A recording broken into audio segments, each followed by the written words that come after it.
Transport and Allied Workers Union ikiongozwa na ndugu Mihadi ndio sasa inaingia kuonyesha sisi ni mambo gani wanatenda kuhakikisha kila kazi inaendelea sawasawa. Kenya nisendiwa ndio wanailisha tao. Wanataka wafanyakazi wapewe kazi kulingana na maslahi mazuri, kazi iwe sawasawa, wapate mshahara mzuri na wawe salama katika sehemu zao za kazi.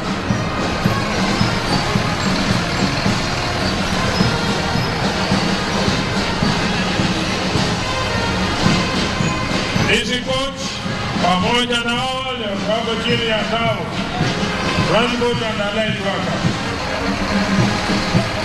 kazi nzuri sana mnafanya kuhakikisha ya kwamba watu wanafika mahali pao kwa usalama, kuhakikisha kuna usalama, accident free, kuhakikisha unafika salama. Chloride and dioxide ya dumengo vitu huko ambayo pia wanahakikisha betri ambazo tunanunua ni betri ya kuhakikisha inakupa huduma mzuri, sio betri itakauka baada ya muda kidogo. Itakupa kazi ambayo utashughulika na utafurahi, kuhakikisha ya kwamba unapata huduma mzuri sana, iwe ni betri ya aina gani kwa gari lako, na kupa garantii ya muda mrefu, kuhakikisha kazi yako inaendelea sawa sawa.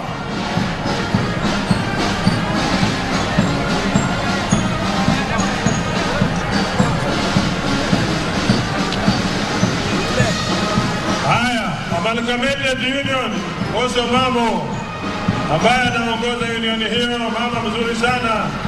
Hawa ni wale wa unajuma kwa kila aina kwa factories zao na kila jambo ambalo linaendelea. Haya, fanya haraka, tunataka tumalize hicho kipindi bila haraka sana. Hiyo huko mbali tutaonyesha mwaka ujao. Na nyinyi mmetambulika, mmefanya vizuri kufika.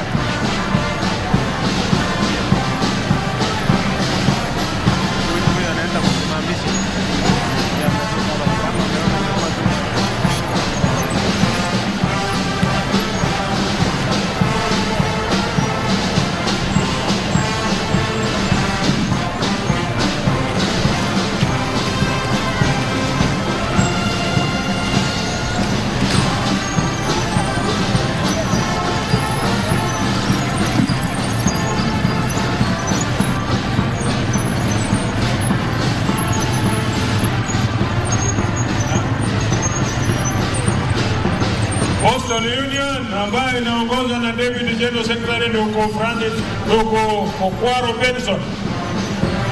Hiyo ambayo ni huduma ambayo imetulinda kwa muda mrefu sana, na tunashukuru kwa kazi nzuri ambayo wanafanya.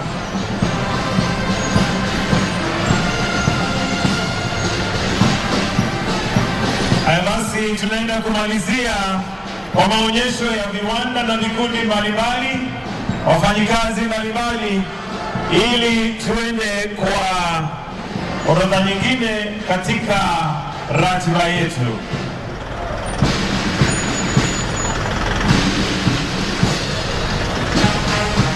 Tuende kumalizia maonyesho ya viwanda na vikundi mbalimbali.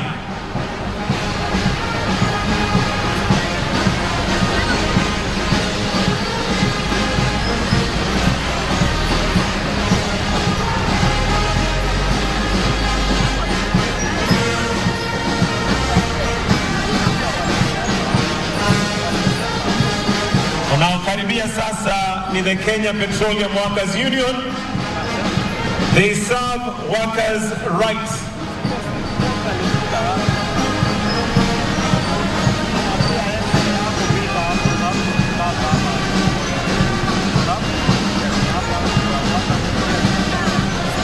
Tukienda kumalizia kipindi hiki cha maonyesho ya viwanda na vikundi mbalimbali ya wafanyikazi.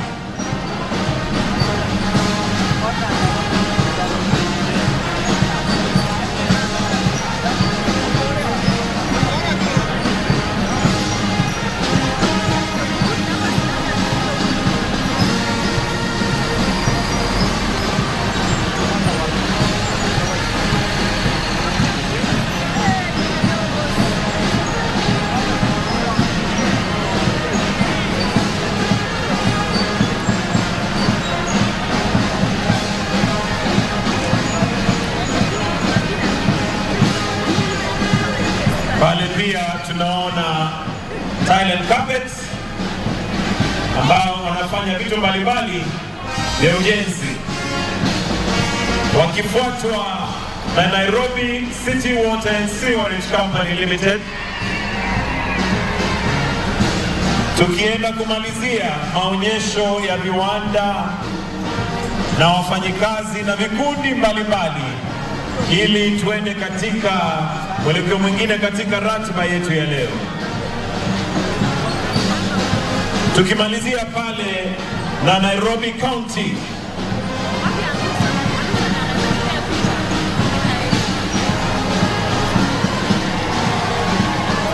tunaona wale basi kutoka Nairobi County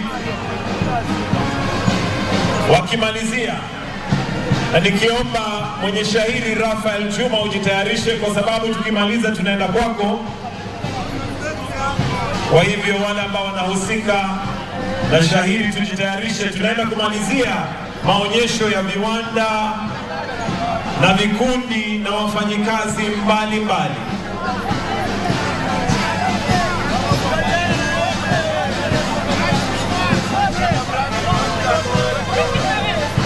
Nairobi County pale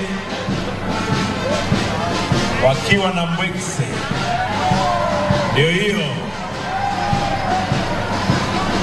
Najua gavana wa Nairobi County anaelewa Mbwekse sana, ndio hiyo basi. Haya basi, tukienda kumalizia pale, Mheshimiwa Rais, tunataka kwenda katika kipindi kingine, na mwenye shairi ambaye anaja aitwa Rafael Juma, na shairi lake ni siku ya wafanyikazi. Kwa hivyo tumemalizia kipindi cha maonyesho kwa sasa, na viwanda ni vingi, kuna vile ambavyo hawakuweza lakini ni wingi, na sasa tunataka tupate shairi kutoka Rafael Juma, na shairi lake laitwa siku ya wafanyikazi. Juma, twende kwako.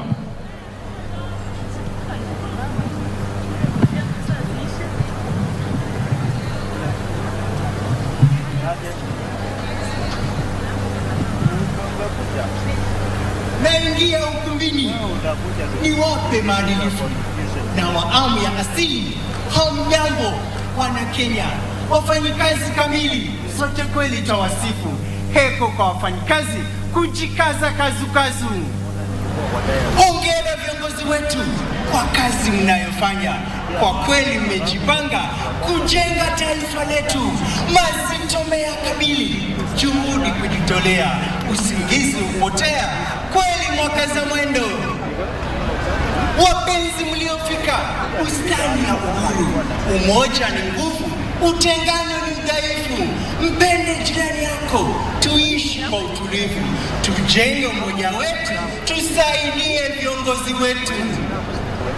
Hongera wafanyikazi na Wakenya wazalendo, na wapongeza kwa wazi, mmekuja kwa mtindo, msichoke chapa kazi, mtapata na mawindo.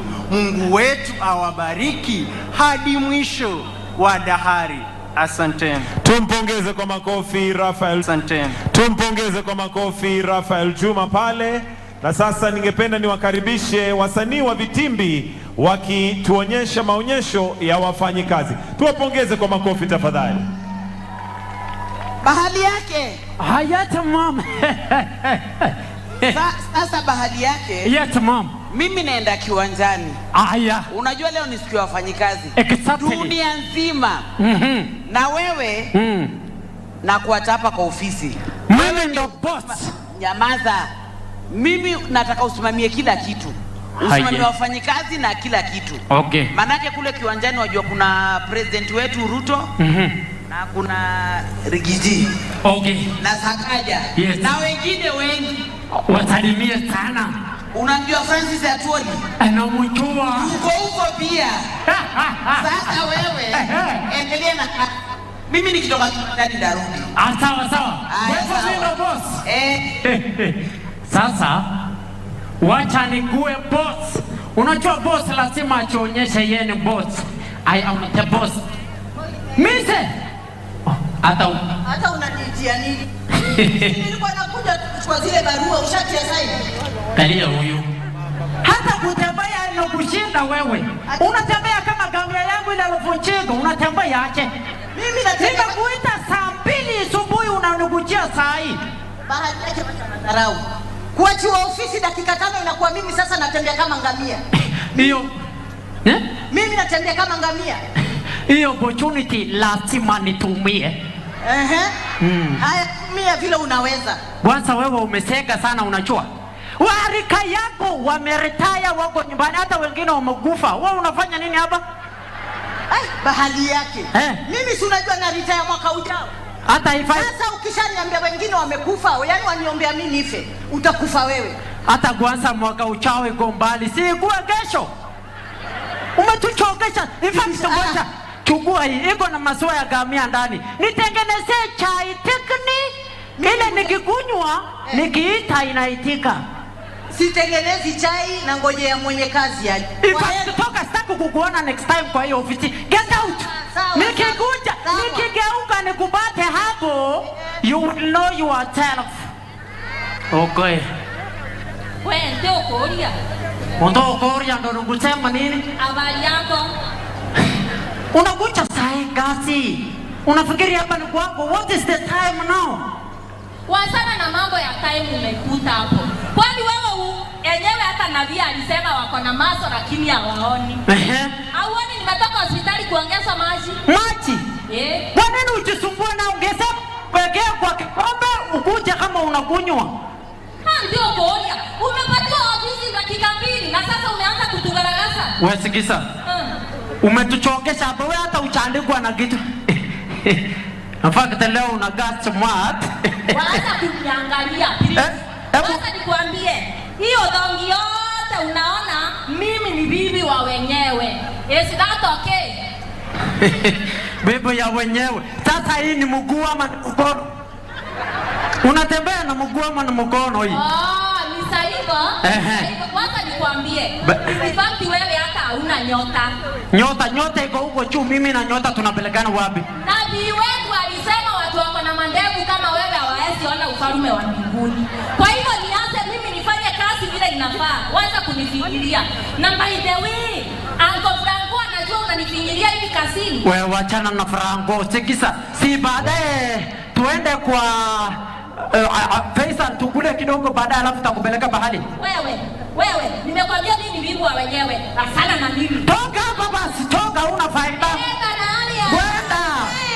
Kwenda. Huyu hata akona bahati bahali yake mwenyewe. The most handsome guy in the world amemuongelesha. Bahali yake nimerudi. Oh mami, kazi iko sawa. In fact kila kitu inaendelea mzuri sana. Naona hata mimi naendelea vizuri. Naulizaje Mise iko wapi? Mise? Ule mama. Huyo amechoka, amechaba. Amepit, nimefukuza yeye. Umemfukuza kazi? Anafanya nini? Mimi nataka watu chap chap. Na ule mama anaitwa Rebeka yuko wapi ule mlemavu? Huyo nikimuita asubuhi ananikujia saa 7. Sasa nikafuta yeye kazi. By the way, nakuletea Fardosa anakuja. Sikiza nikwambie. Huyo mama anaitwa huyo mlemavu ni mama amesoma. Ana degree zake. Okay. Nilimwandika hapa kazi kwa sababu ya ujuzi wake. Mama Kayai. Umemfuta kazi. Mama Kayai ngoja kwanza. Mimi naitwa Ngiri the Cricket. Mimi ni afisa kutoka Koto. Na tumesikia kwamba kuna mtu ananyanyasa wafanyikazi. Ni kweli. Na sisi kama Koto tukisikia mtu ananyanyasa wafanyikazi tunakimbia hapo chap chap. Umefanya vizuri. Ndio huyu. Aki uko na bahati ni mimi nimekuja. Na kuambia Secretary General wetu angekuja. The one and only His Eminence General Atuli. Na kuambia angekaa hivi akuangalia akuambie msensi wewe. Msensi sana. Hata huko na bahati sipendi maandamano. Ningeandamana kwa hiyo uso yako vibaya sana. Mbona unabagua watu? Ona huyu. Mimi nakwambia sisi kama Kotu tuko na vitu tatu ambazo tunafuatilia. Ya kwanza ni economic growth. Yaani ndio, kwa sababu president pia anasema hivyo. Ya pili ni political stability. Ya tatu ni job creation.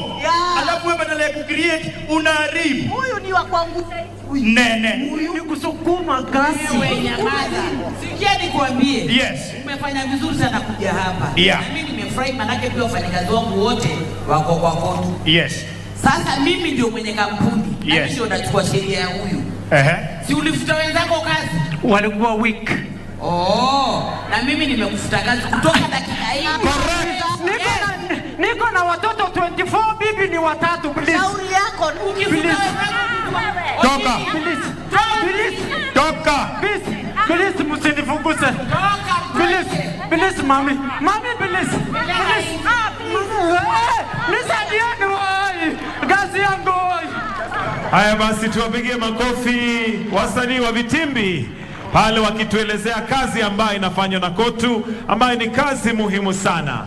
Na kwa kipindi cha entertainment, kitu cha mwisho sasa ni NHIF Choir ambaye watatuimbia wimbo Hongera Wafanyikazi. Leo ni siku ya wafanyikazi na wanatukumbusha kwamba wafanyikazi ni watu wa muhimu sana, na wimbo wao ambao unaitwa Hongera Wafanyikazi. Kwaya iliyo mbele yako Mheshimiwa Rais ni NHIF Choir.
Taifa letu kiuchumi.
Ipenda kwa moyo wote. Kenya ni nchi ninayothamini kwa moyo wangu. Upendo, amani, utulivu uweze enea. Baba Mungu twaomba ubariki nchi ya Kenya. Tujitolee wafanya kazi kwa kazi ngumu tuliyo nayo.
Tangu tupate uhuru katika nchi ya Kenya tumebarikiwa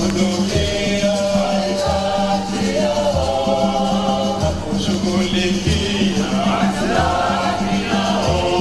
Uongozi watoka wapi? Uongozi watoka kwake Baba Mwenyezi Mungu.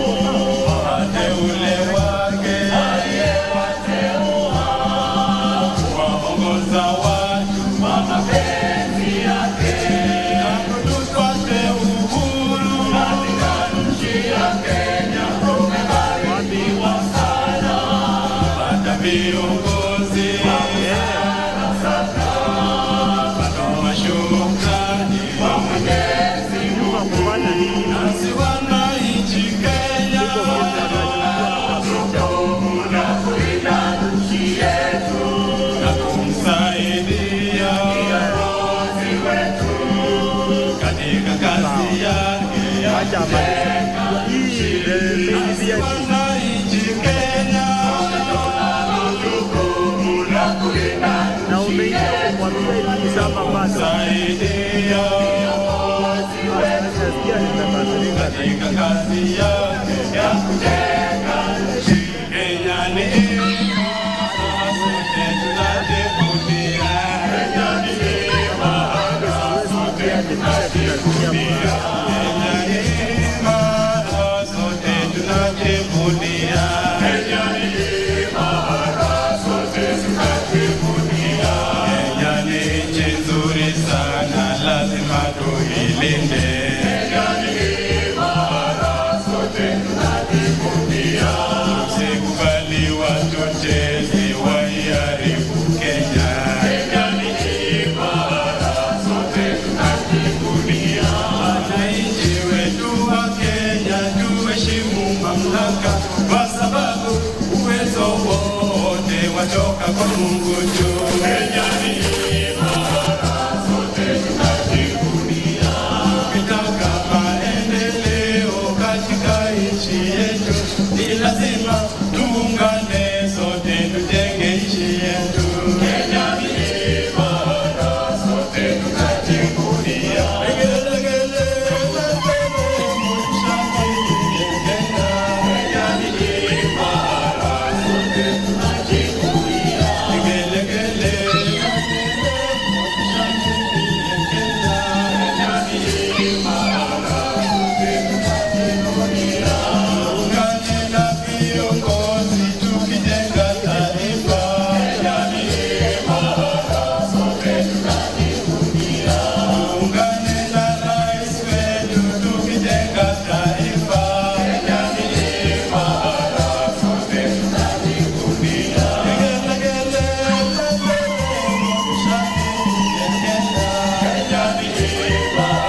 wake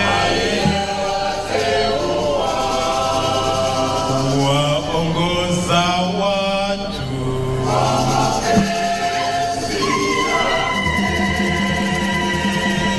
Haya basi tuwapongeze, asante sana NHIF Choir, tuwapigie makofi wakienda kuondoka.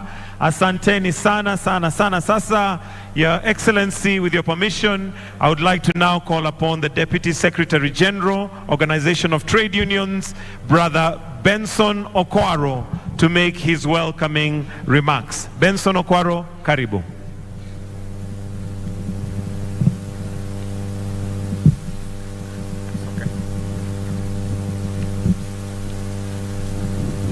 Your Excellency, the President of the Republic of the country,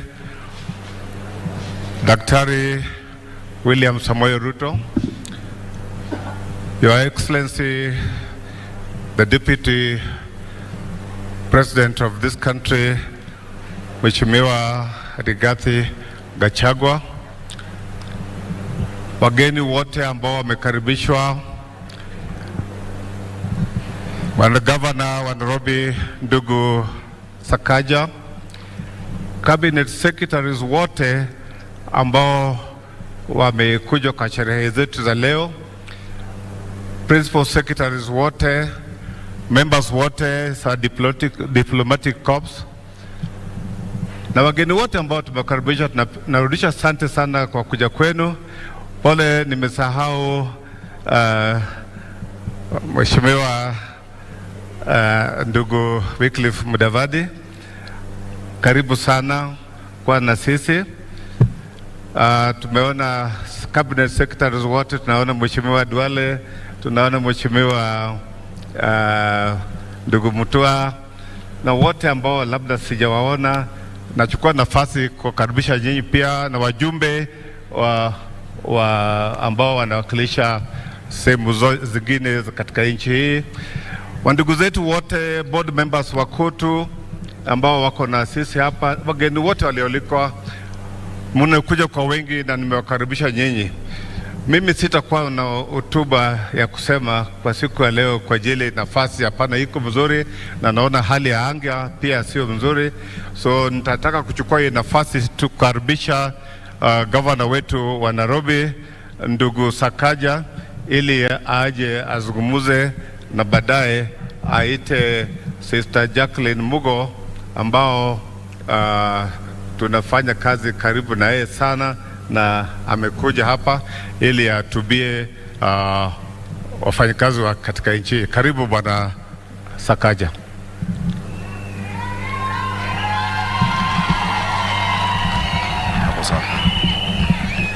Asante sana, Your Excellency, President of the Republic of Kenya, William Samoei Ruto, Your Excellency, the Deputy President, Rigathi Gachagua, the Prime Cabinet Secretary, Musalia Mudavadi, and all the Cabinet Secretaries present, the Right Honorable Speaker of the Senate, Governor Kingi, KOTU Secretary General, Papa Francis Atwoli, EBS, CBS, DZA, something ingine hapo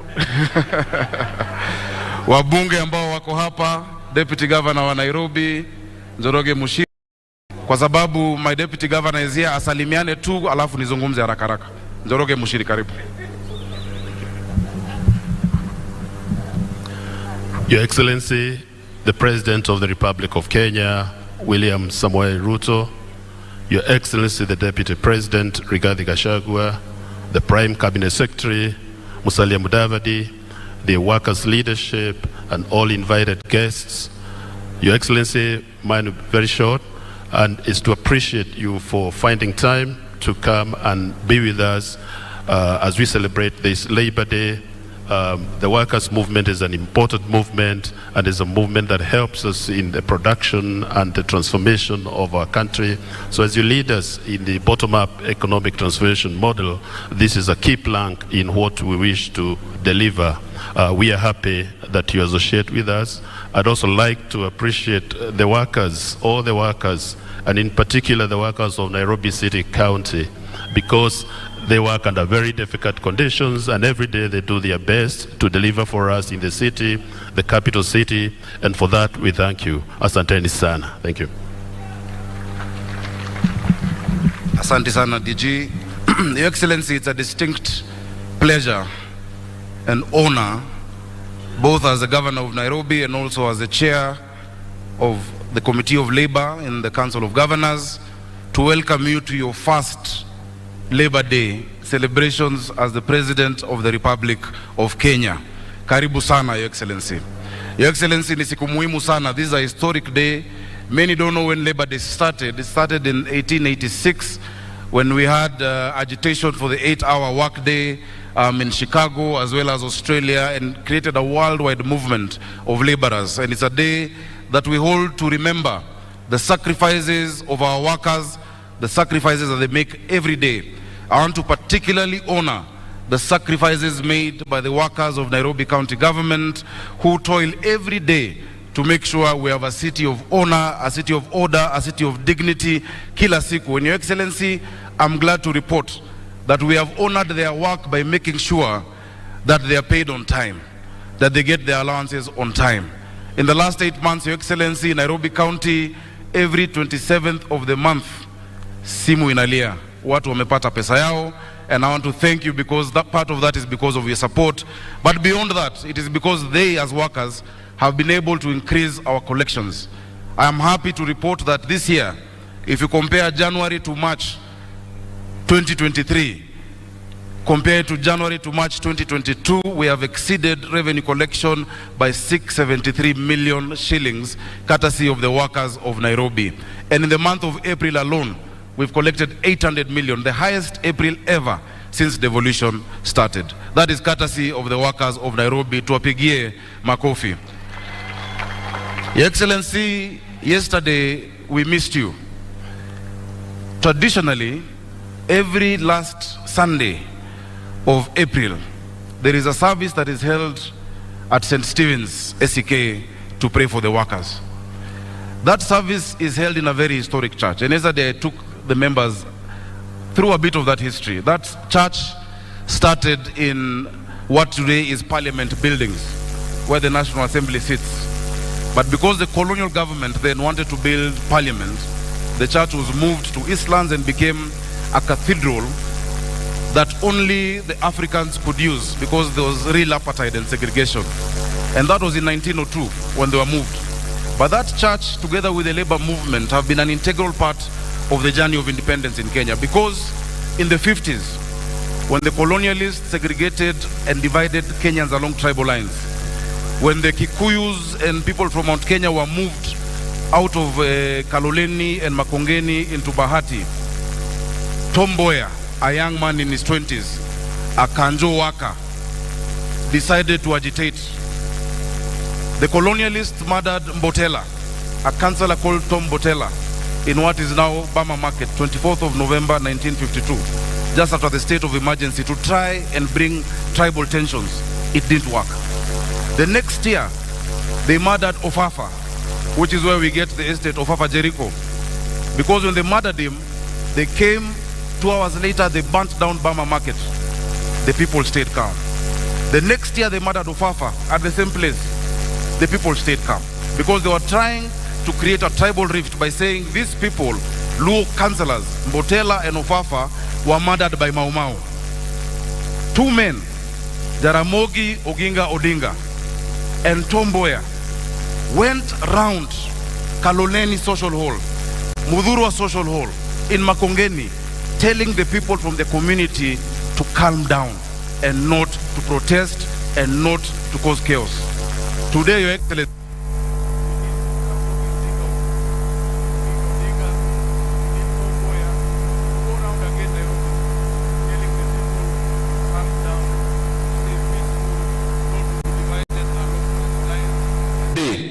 I'm sure he will be proud of the labor movement.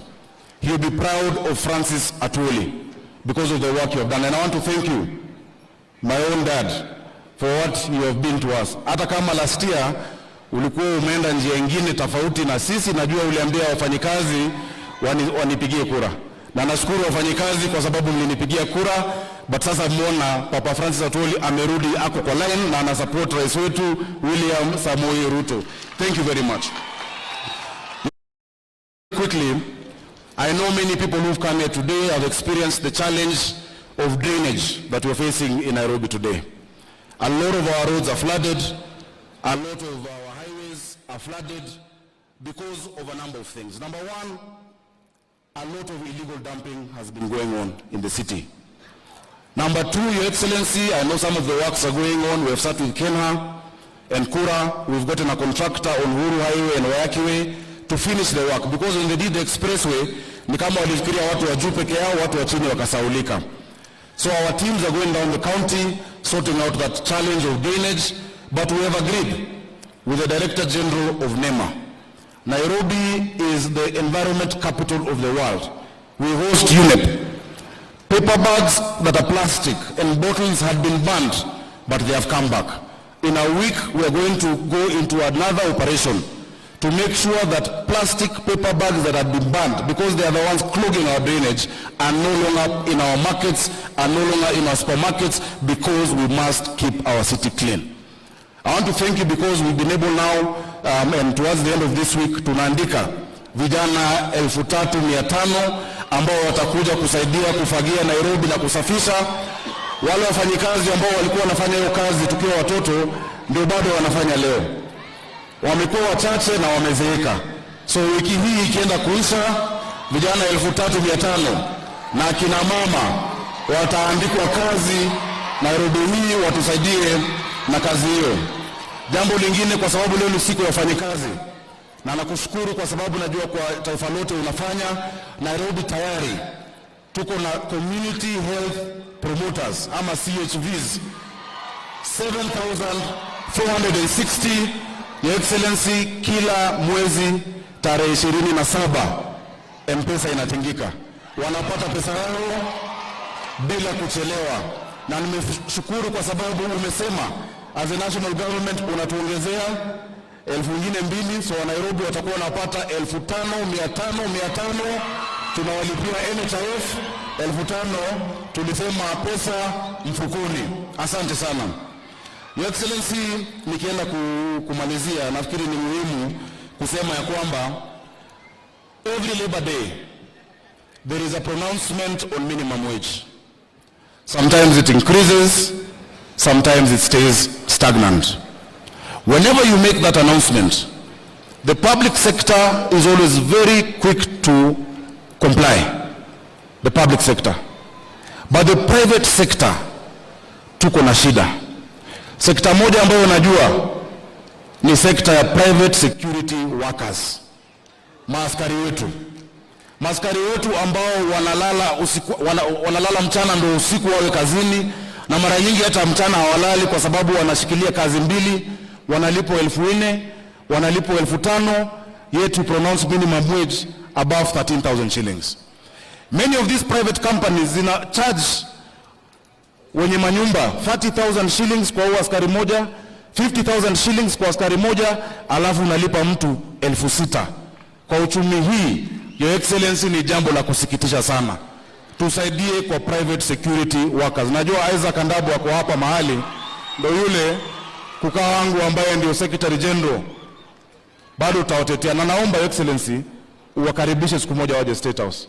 Kuna wakati niliwapeleka huko awali, ilikuwa mara ya kwanza tangu Mungu ajenge Kenya askari kuingia State House. State House inalindwa na GSU, na waliingia wakaongea, lakini hajatekelezwa. I know in your government you are going to do something good, because there are 450,000 of them across Kenya, there are 250,000 of them in Nairobi. Ya mwisho ambao ni wafanyikazi wanaumia ni madereva wetu wa Uber, madereva wa Taxify, madereva wa Bolt, hawa madereva wa the digital hailing companies.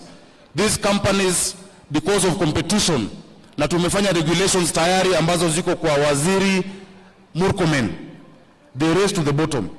Today you will take a taxi from here to the airport na ulipe 600. 90% of the accidents we have is because these drivers have to drive for 22 hours a day to make money. The Competition Authority and the AA of Kenya can come up with a pricing formula. Hiyo kazi tayari tulifanya. It is just to gazette those regulations ili pia Kadere aweze kupata kitu. In town we have designated spots for them to pick and drop. Walikuwa wanashikwa. So Excellency, kwa hayo mengi ningependa kumwalika. Asante sana. Amenikumbusha jambo lingine. But Your Excellency, I would like to invite Federation of Kenya Employers, as she comes, please take that point seriously. Those people are suffering. Those drivers are really suffering.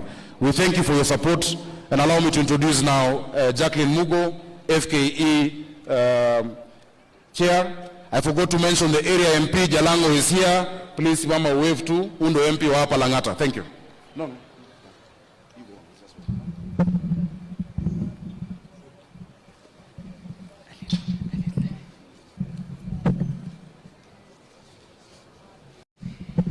Your Excellency, Dr. William Ruto, the President and Commander-in-Chief of the Defense Forces of the Republic of Kenya, Your Excellency, Honorable Rigathi Gachagua, the Deputy President, Honorable Musalia Mudavadi, the Prime Cabinet Secretary, our Governor, Johnston Sakaja for Nairobi County, Your Excellencies, the Ambassadors and High Commissioners present, the Cabinet Secretary for Labor and Social Protection, Honorable Florence Bore, Cabinet Secretaries present, the Principal Secretary for Labor and Skills Development, Honorable Geoffrey Kaituko, Principal Secretaries present, Dr. Francis Atwoli, the Kotu Secretary General, board members of Kotu Kenya, members of the Management Board of the Federation of Kenya Employers, led by our Deputy National President, Michael Macharia, fellow employers and workers, distinguished guests, ladies and gentlemen, hamjambo. Hamjambo tena. Your Excellency, the Federation of Kenya Employers is really pleased by your presence amongst us today, this being the first Labor Day under your leadership. And we gather here to celebrate the hard work that employers and workers continue to do to contribute to the growth and development of our beloved nation. The theme of this year's celebration is an apt one and reflects the current economic situation that we face. As we celebrate International Labor Day today, we have a chance to take a moment to reflect on the current state of affairs and the aspirations that we are yet to achieve as a nation. Your Excellency, the labor sector has faced several challenges in the last year. We know that households are struggling to put food on the table and that enterprises are struggling to remain in operation. The cause of this sorry state of affairs is well documented. We have experienced severe weather conditions for a long time, coupled with the global challenges that have had a direct impact on our economy, including the war in Ukraine. These global developments have caused disruptions in the global supply chains. Local business either cannot access overseas markets, or where they do that at very heavy costs. Employers believe, Your Excellency, that these challenges can be tackled to reduce the cost of running businesses, which will eventually create jobs for the unemployed youth.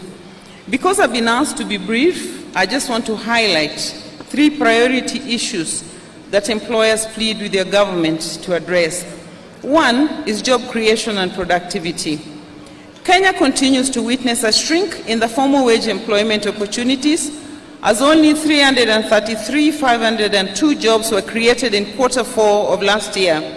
This is a decline from the 444,046 jobs which were created in Q3 of the same year. And these are statistics from the Kenya National Bureau of Statistics. Many businesses, especially the MSMEs, cannot afford the costs associated with operating in the formal employment sector. And this has led to the growth in the number of unemployed Kenyans, as many employers struggle to manage their costs. Your Excellency, the structure of our economy, as we all know, is such that only 15% of wage employment is in the formal sector. 84% is in the informal economy. These numbers continue to rise as many youth in fact, opt not to look for jobs after they failed to do that on several attempts. Sorry, I was hurting your ears. Your Excellency, our request is that your agenda of jobs be at the core of government policy.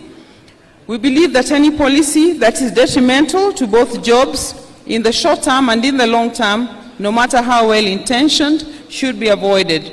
In the area of productivity, I just want to highlight that actually our labor productivity is quite low, and we look forward to working with the government to be able to enhance the productivity of our enterprises. The second issue I'd like to highlight is the need to enhance stability and predictability in the business regulatory environment. I would like to emphasize the importance of stability in the regulatory environment for businesses to thrive. We do encourage the government to work with employers to provide a friendly and predictable business environment which will help business to recover and also perform well and expand for jobs. We therefore ask that before any changes are made, new changes, enough lead time, we are proposing 1 year, be given to businesses to be able to plan, to adjust their budgets and restructure their financial flows to meet these new costs. Your Excellency, the third area is on wages. Minimum wages in this country are very well regulated by the laws that we have, the wage guidelines and the relevant laws, which state that they should be reviewed not more frequently than once every 2 years. And we are aware that last year there was a 12% increase on the minimum wage. I know that my brother Francis will be asking for an increase in the statutory minimum wage because this is actually in his DNA and it is the role that unions play. But we request that looking at the current state of the economy, we allow businesses to stabilize and that we facilitate the wages councils and the National Labour Board to meet to discuss so that we can advise the government on what can be done for next year. We do appreciate the difficulties that Kenyans are going through, but we believe that if you stabilize businesses, then all of us will gain at the end of the day. Your Excellency, as I close, I want to emphasize that employers are open to engagement with your government through social dialogue to find win-win solutions for some of the issues that have been pending for a long time. We believe that if we work on these policy areas, then as a nation, we'll be able to move forward together. Let me close by appreciating your leadership and appeal also for peace in our nation at this time. I want also to appreciate the role that KOTU plays and also the leadership of the Ministry of Labor. As the famous proverb says, he who labors diligently need never despair. For all things are accomplished by diligence and perseverance. Your Excellency, we want to assure your government of the employer support and commitment to working closely with your government to address some of the astounding issues that we have, so that we can all move towards the attainment of the aspirations contained in the bottom-up transformation plan. So happy Labor Day to you all. Thank you, and God bless Kenya. I now want to call back Brother Benson Okwaro to invite the Secretary General to address us.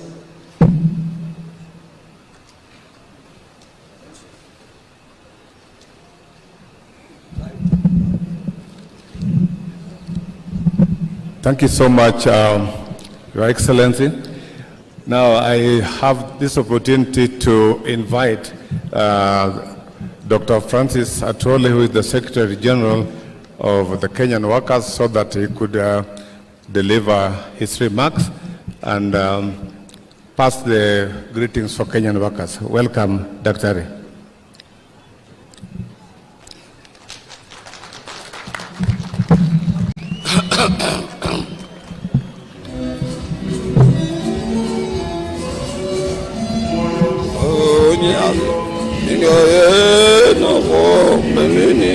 Shinam Shalo, Viviandu Jivala Nemi, Hajaju, Mirabu, Kalama, Mamio, Shivu, Yaka, Mundaya, shina mshalo miandu shivala ni miyo direko moyo shiriena shiringa winjira ingofwe onshi chapa miandu josi memiruka cheshani bere kumsalaba kwa Yesu shiriena shiringa winjira ingofwe shina shavantskalira kate miandu josi nemiruka chesha bere kumsalaba kwa Yesu. Thank you very much. Your Excellency, that small hit inasema, hiyo ni wimbo moja sana ilikuwa inapendwa na mama yangu, na ninajua wengi sana wale waliokuwa wanasikia hiyo wimbo. Wako pale watu waliokuwa wanasikia hiyo wimbo, wabebe mikono juu. Mungu awabariki. Hii inamaanisha hiyo wimbo ya kwamba hata uwe na nini, uwe na akili ya aina gani, na uwe na pesa za aina gani duniani, hasitaweza kama wewe sio mtu mcha Mungu kukupeleka mbinguni ama kukufaidi. Kwa hivyo ni nini itakayokuzuia kuingia mbinguni kama unamjua Mungu? Na ndio wewe president ulitufanya hivyo. Kwa ajili wewe ni mcha Mungu, ulitukanyaga. Mimi nikiwa mmoja wao masenior campaigners wakati huo, si namna hivyo. Haya, wacha kwanza nitambue heshimiwa, alafu hiyo tutachapa baadaye. Your Excellency, the President of the Republic of Kenya and Commander-in-Chief of the Defense Forces, Daktari William Samoei Ruto, Your Excellency, the Deputy President, Honorable Rigathi Gachagua, Your Excellency, the Chief Cabinet Secretary or Prime Minister, Honorable Dr. Musalia Mudavadi, Wycliffe. I want also to recognize the Speaker of the Senator, Honorable Amason Kingi, accompanied by one Cabinet Secretary from my home area, my second home area of Kilifi, Sister Aisha Jumwa, the Cabinet Secretary of Labor, Social Protection, Sister Florence Bore, all Cabinet Secretaries who accompanied His Excellency the President and who are here, including Honorable Waziri wetu wa Foreign Affairs, the Principal Secretary, Minister of Labor and Social Protection, Geoffrey Kaituko, other Principal Secretaries present, the Executive Director of the Federation of Kenya Employers, Sister Jacqueline Mugo, the Chairman Labor Committee who is here in Parliament, Brother Muchangi Karemba, waheshimiwa wabunge wote ambao wako hapa na sisi, the Chairman, the ambassadors and high commissioners present, ILO Regional Director for East Africa, Brother Wellington Chibebe, and also I want to recognize Ms. Zainabu Hawa, Director General of UN Office in Nairobi, and Dr. Stephen Jackron of United Nations Resident Coordinator, based here in Nairobi. I want also to take this opportunity to recognize the Chairman of the National Social Security Fund, NSSF, Anthony Munyiri, the Acting Managing Trustee, National Social Security Fund, Brother David Mwangangi, Chairman, National Health Insurance Fund, Michael Kamau, Engineer, the Acting Chief Executive Officer, National Health Insurance Fund, Brother Samson Kuhora. I want also to recognize the Chairman of National Industrial Training Authority, Dr. Kamau Gashiki, Director General of the Industrial Training Authority, Dr. Stephen Ogenga, the entire Court Executive board members who are here with me, without also leaving my own wife, Madam, or my wife, Mary Atuoli, who is with me here. Other dignitaries present, brothers and sisters. First of all, let me start by Your Excellency taking this important opportunity to very highly thank you for honoring our invitation and accepting to be the chief guest during the 58th Labor Day celebrations, whose theme is Kenyan Workers for Economic Growth, Political Stability, and Job Creation. This is the year's theme, Your Excellency.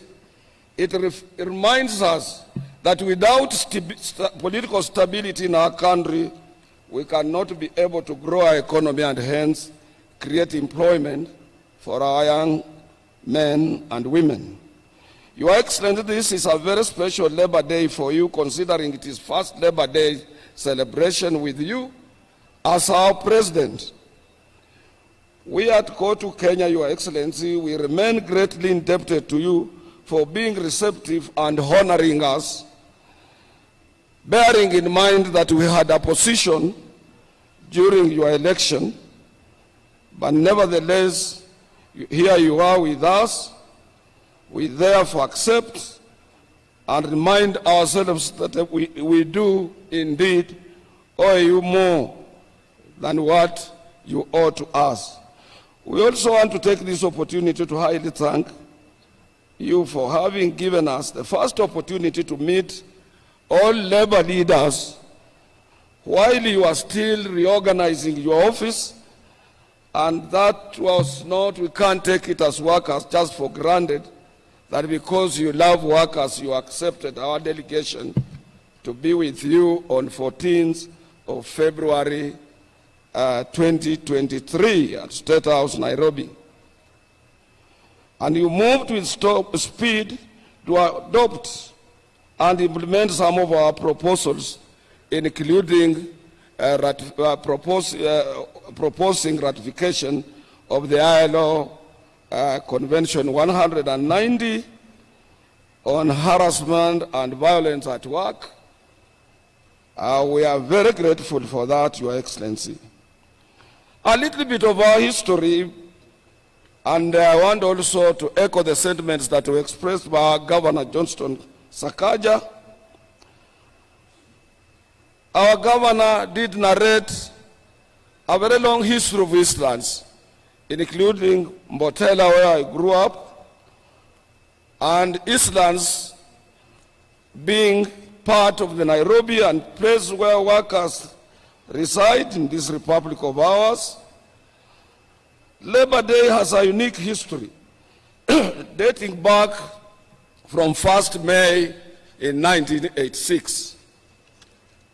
And this is all about strikes and dissatisfaction of workers in their places of work, including here in 1901 when we had a railway workers' strike that led to workers to be part and parcel of the other international workers during those colonial days.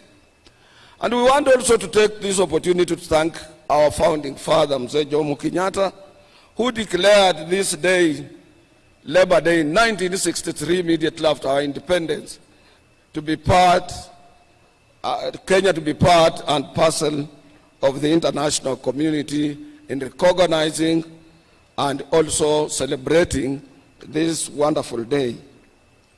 Your Excellency, we, for a long time, we want to take this opportunity to thank government because most of your predecessors have always appeared on this day to commemorate and to join working men and women of our republic in celebrating this wonderful day. Being your first day to be with us, Your Excellency, Go to Kenya without any doubt was amongst the first people, particularly after the Supreme Court accepting your election and affirming it as a President of the Republic of Kenya. We had to accept it as workers and to congratulate you. We did this considering that the fact that as workers we are guided by the ILO Convention number 144 on tripartite arrangements.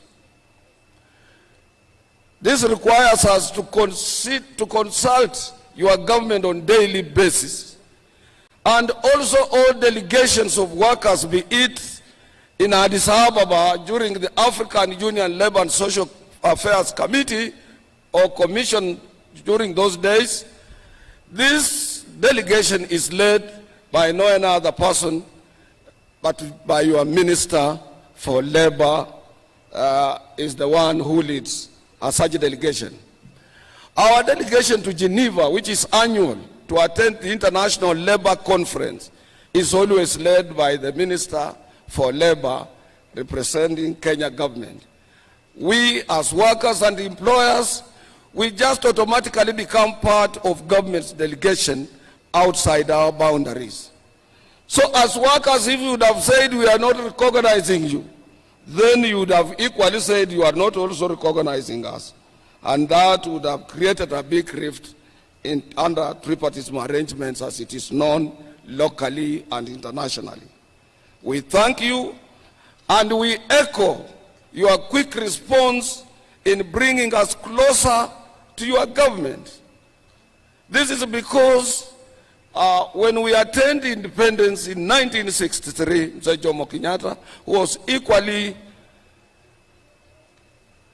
a person who did plant a sense of direction to our masses in an area of forgiveness and forgetting the past, forging ahead as a nation. You extended your hand not only to the workers, but to so many political groupings in our republic. And we can't take it for granted, Your Excellency. We want to thank you for that. I want also to say something little about NSSF, Your Excellency. You have guided us within a shortest possible time to make us realize that we wasted a lot of time on 200 shillings employers, 200 shillings workers, of which could not be able to assist any retiree after working for 40, 30, 60 years. We are part now and parcel of 6%, and we know for sure that when we exit from what we are doing as employees or members of various trade union organizations, we will be able to benefit out of that in order to avoid the old age poverty. On National Health Insurance Fund, Your Excellency, Kotu Kenya equally thank you for appointing a new chairman and a board of the National Health Insurance Fund. Your Excellency, some of us, we know Engineer Kamau personally. He's a man of no nonsense, and we are sure he will have to lead that board into new reforms and make sure that NHIF is closer to its mandate, and it works and it assists Kenyans of all shades, and also to assist you in your universal health care as enshrined into our constitution. NHIF currently requires, it is in dire need of transformation because of the changing pattern and so many different diseases that are facing our workers everywhere, including cancer, which is so much prevalent in our republic. On an area of climate change, Your Excellency, I want to thank you. You took it upon yourself. You went to Sharm el-Sheikh in Egypt to be part of the global community in advocating and finding ways as per how, as a nation, we can be able to mitigate the climate change which is caused by global warming. And you went further, Your Excellency, to make sure that as we had a 4-year drought, you had to seek for spiritual guidance when you invited church leaders, pastors, and other church, both Muslims and Christians, at State House to pray for what we are seeing now. It would have been with us right now here, but I promised you it can't rain until after your speech, because I come from an area of people who control rain in Western Kenya. Your Excellency, also last year in November, while addressing the ITUC Congress in Melbourne, Australia, I lauded your government for its initiative towards disability inclusion. At this juncture, Your Excellency, I would kindly request you to ensure that workers are represented on the governance board of the National Council for Persons with Disability, because disability is with us, and we must also champion the aspirations of the people living with disabilities so that they can be part and parcel of our working community. An area that Johnson Sakaja, our governor, touched on in an area of the security guys and the security companies we have. I want to say this, Your Excellency. As workers, we have written to you and remain grateful for your positive response towards ensuring that mechanization, the agricultural sector, and the outsourcing of labor are stopped. In every country, Your Excellency, the governments are concerned about their people, their working people. Kindly, Your Excellency, close your ears and don't listen to those who say outsourcing, if it is outlawed, will deal a major blow to the way of doing businesses. This is a total lie, because many countries have outlawed it because it amounts to indirect slavery. And the ILO, we have said that if you outsource, those people outsourced working on your premises remains your responsibility. And you must accept them to have a free and independent negotiations of their CBA. Further, Your Excellency, the outsourced labor does not feature anywhere in our revenue collection books, nor do they contribute to the NSSF and NHIF. Let your government take action, because most of these outsourced people are paid in cash. A good example, Your Excellency, is the private security sector, of which Governor Sakaja has just mentioned, where more than 1.2 million Kenyans are employed, yet most of them are paid in cash. There is another animal which has lived with us, Your Excellency, and this one you must also close your eyes and deal with it. This animal called SRC. SRC, when it was put in place, it was meant to advise particularly the public sector area of employment, state officers and those other people. But what it has done, Your Excellency, and this negates the principles of the International Labour Organization, ILO Convention number 87 and number 98, that they want to negotiate, they want to decide on CBAs. CBAs are freely negotiated between workers and employers on free, you see, on give and take basis. There should be no any barrier in between. And the former Attorney General Githu Muigai wrote to us assuring us that SRC, their role is advisory. is not to enter into negotiations to bar the freely negotiated CBAs and so on. And we don't want to mention this. We love this country. Otherwise, we can take this matter to the ILO. But because we are part and parcel of this country, Your Excellency, and we know how you move. You are a swift worker. You move very fast. And I know you will have to make some changes in the SRC behavior. Even you, they want to consider what our head of state is supposed to get when they are not outside there talking to people. And we cannot allow that. Privatization of state corporations, Your Excellency, I want to thank you very much. We have parastatals that are connected closer to our hearts, that they cannot just be privatized like that. And I want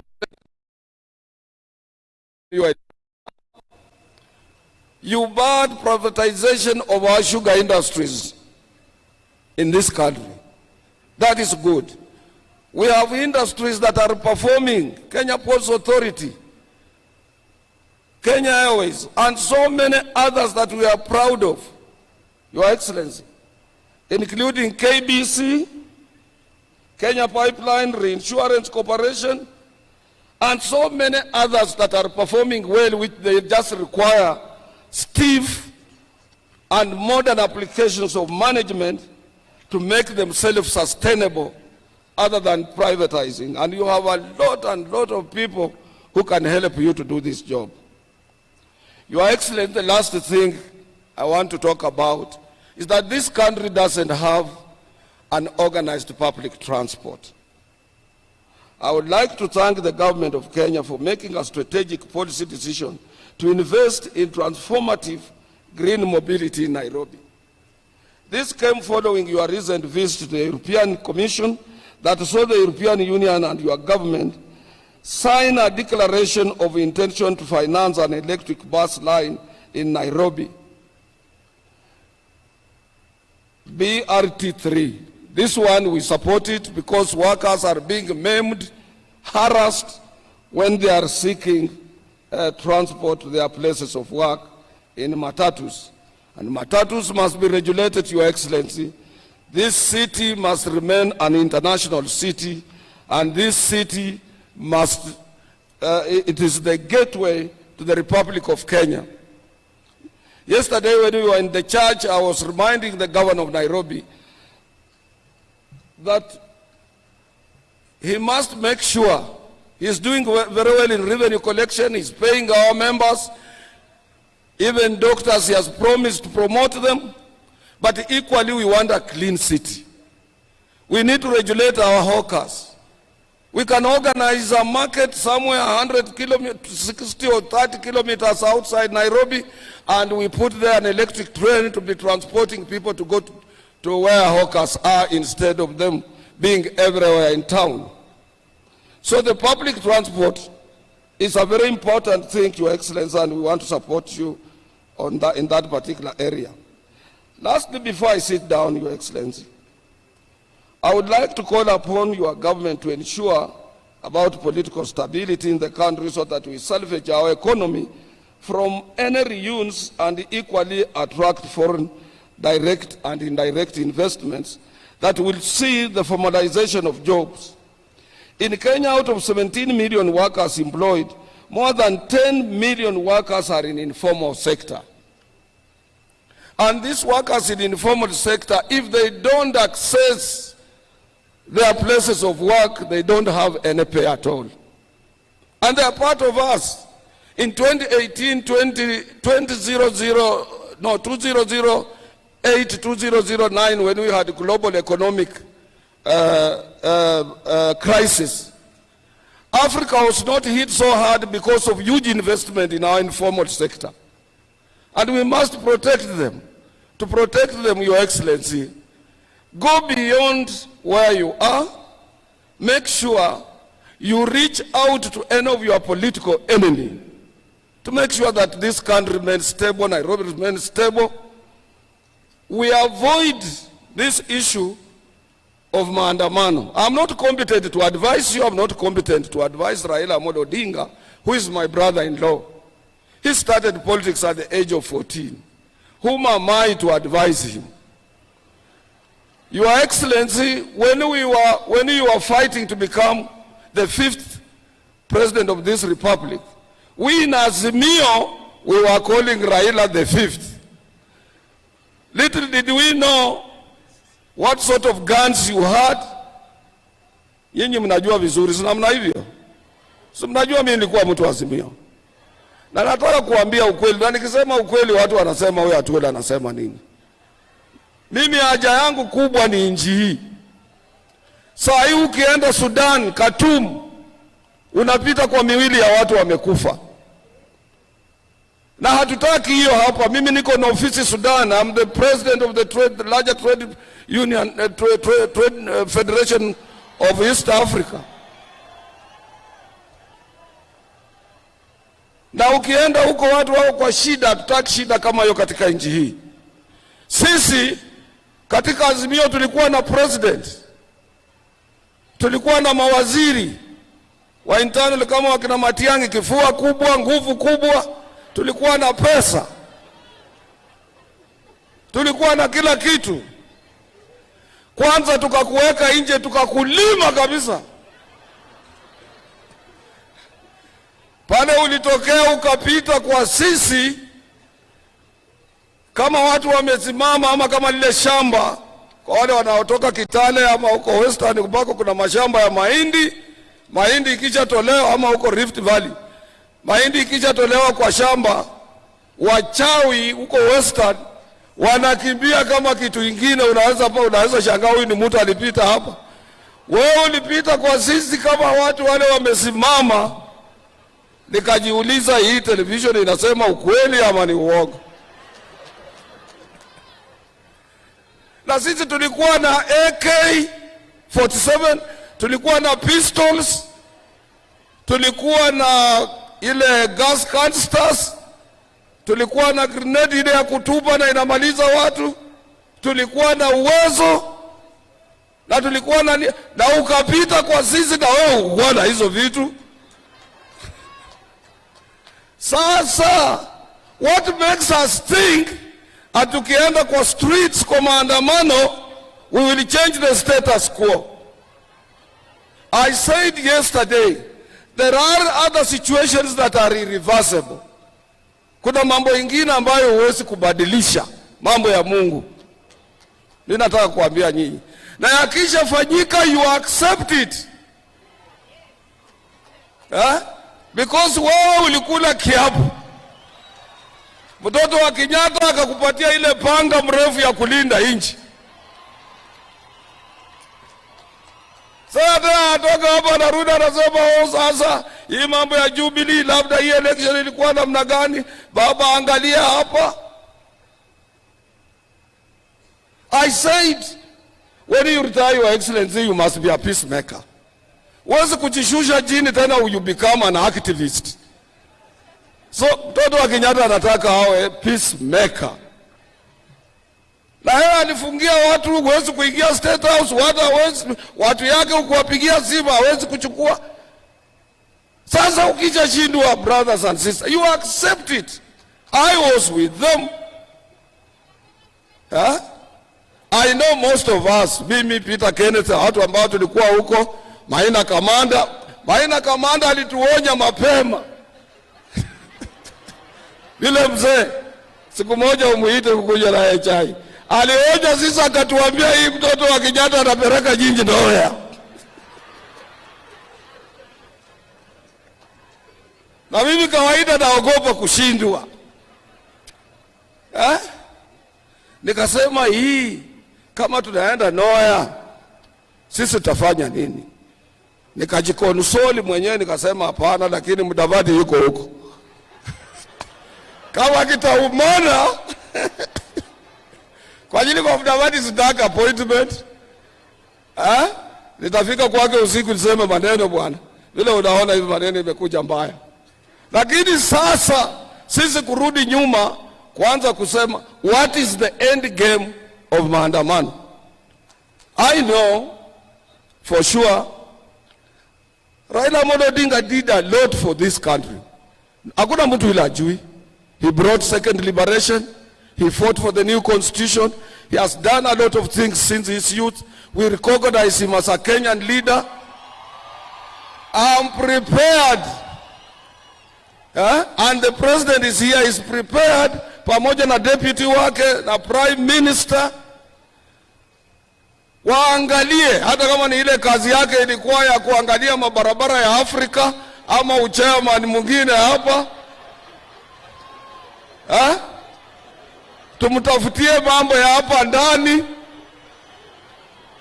Na kila siku anapata opportunity ya kufungua mikutano. Asisukumwe sana na wale ambao kuna wengine huwezi kujua. They used his name to enrich themselves. We know them.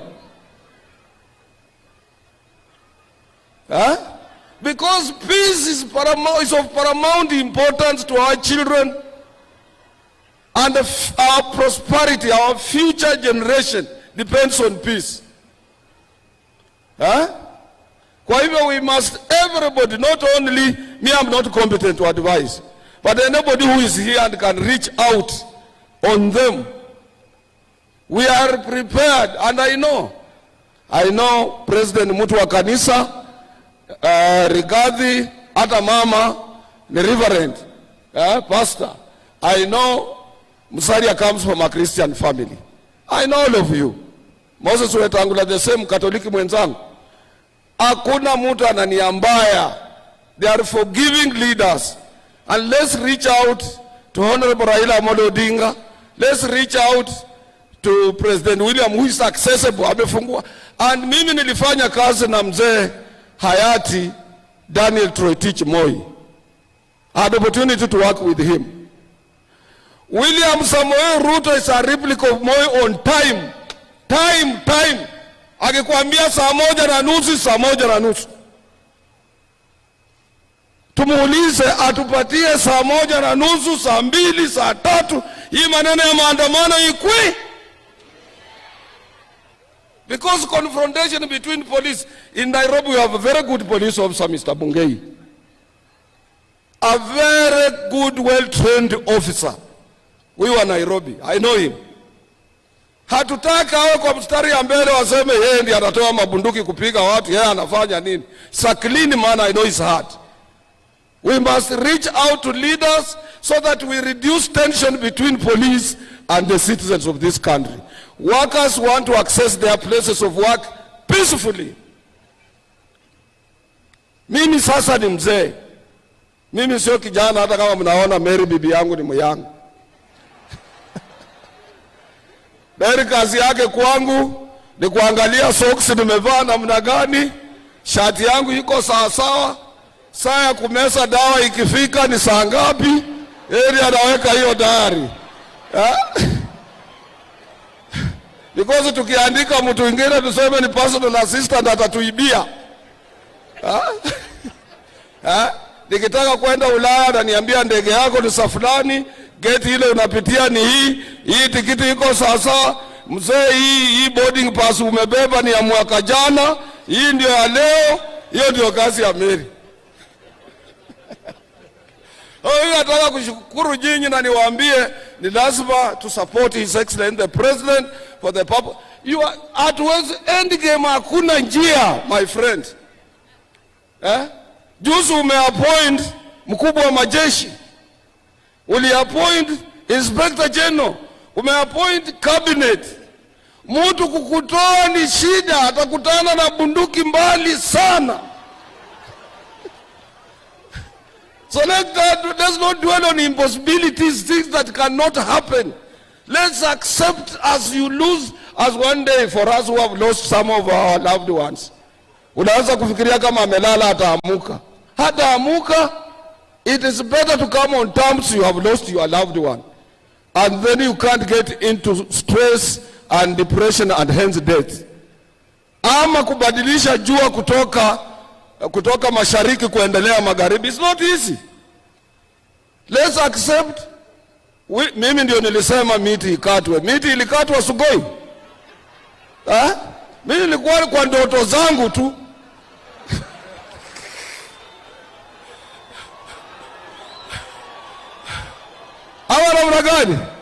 And I was the first person to accept his election. Hata mtu yeyote kabla hajasema nikiwa Western nikaambia watu jameni walia banje. Umwana huyu amalo ucheneshi sana. Nikasema huyu kijana ameenda na kiti. Na ni lazima tukubali hiyo.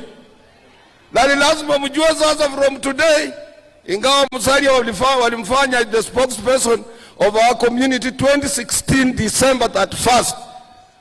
It has now been entrenched and we must accept that.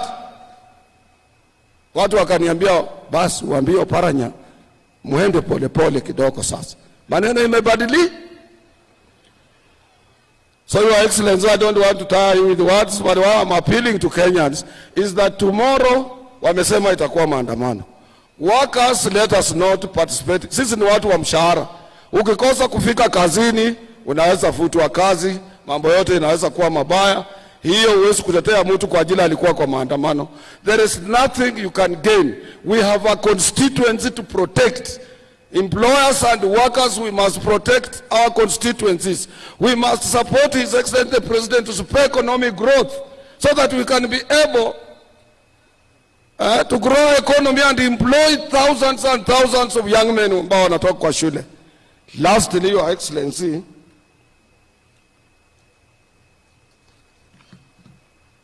nikikosa kusema hii nitanyongwa. Your Excellency, as I end, I know we are in both political and economic quagmire. But bearing in mind that all of us, including workers, are involved in the restructuring of our economy, your incentive to these workers is only in one form: a consideration for a moderate general wage increase. Hatusemi minimum. In 1973, October to 1974, January, we witnessed ile ilikuwa naitwa oil shock economic recession. Na mzee Jomo Kenyatta alipoona mambo imekuwa magumu kwa kila mtu in this republic, aliongeza ile kitu inaitwa general wage increase. General wage increase itashika kila mtu, hata kama ni percent ngapi mbili, hata cabinet secretary, hata nani, kuliko kuwa tunaomba minimum wage all the time. Governor, we need a moderate. Workers hawa nauliza if there is a moderate, because sometimes minimum wage does not affect those people covered under collective bargaining agreements, and everybody is hit. Hii uchumi na sio ya Kenya peke yake. Hii vita ya Russia na Ukraine, Russia ndio number one kwa kutoa gas. I didn't know that gas even in Europe they use nuclear energy. Nuclear energy is powered and energized by gas. Huko wanapima stima sasa. Na gas inatoka Russia, Ukraine, Qatar, hizo nchi ndio. Sasa with the war looming, the war that has been in place for a long time, even vitu vya ng'ombe kula, dairy food, chakula mingi inatoka Russia, ya kutenge mambo ya ngano na nini na Ukraine. Shida iko duniani mzima. Kwa hivyo sio sisi hapa Kenya peke yetu. Ingawa wale waliopata wengi walikopa madeni. Madeni nayo tulikopa. Bunge inapeana ceiling tena inafunguliwa. Bunge inapeana ceiling tena inafunguliwa. So you must also put some mechanism in place to grow economy. But please, current economic times are hurting everybody. Na kwa niaba ya hawa naomba tu, sina nguvu na yeye safari yako kuja kuonana na sisi. Labda next year tutasema kwa vile ulitupatia mwaka jana, hii mwaka ya pili tutakupa kupumzika kidogo kuangalia mambo mengine. Lakini leo tutoke na kitu kidogo kwa mfu. That one I leave to you, Your Excellency. Thank you very much. I invite my sister, Sister Florence Bore. You are welcome. Our Minister for Labor, able Minister for Labor. Thank you.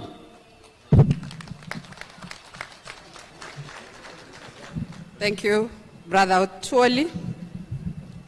Your Excellency, Dr. William Samoei Ruto, the President of the Republic of Kenya, and the Commander-in-Chief of the Kenya Defense Forces, Your Excellency, Honorable Rigathi Gachagua, the Deputy President of the Republic of Kenya, Honorable Musalia Mudavadi, the Prime Cabinet Secretary, Governor Kingi, the Honorable Speaker of the Senate, my colleagues, Cabinet Secretaries present, Excellencies, Ambassadors present, the Governor of Nairobi County, Honorable Johnson Sakaja, Principal Secretaries present, the Chairman and Executive Board members of KOTU, the Secretary General of KOTU, Brother Francis Atwoli, the Chief Executive Director,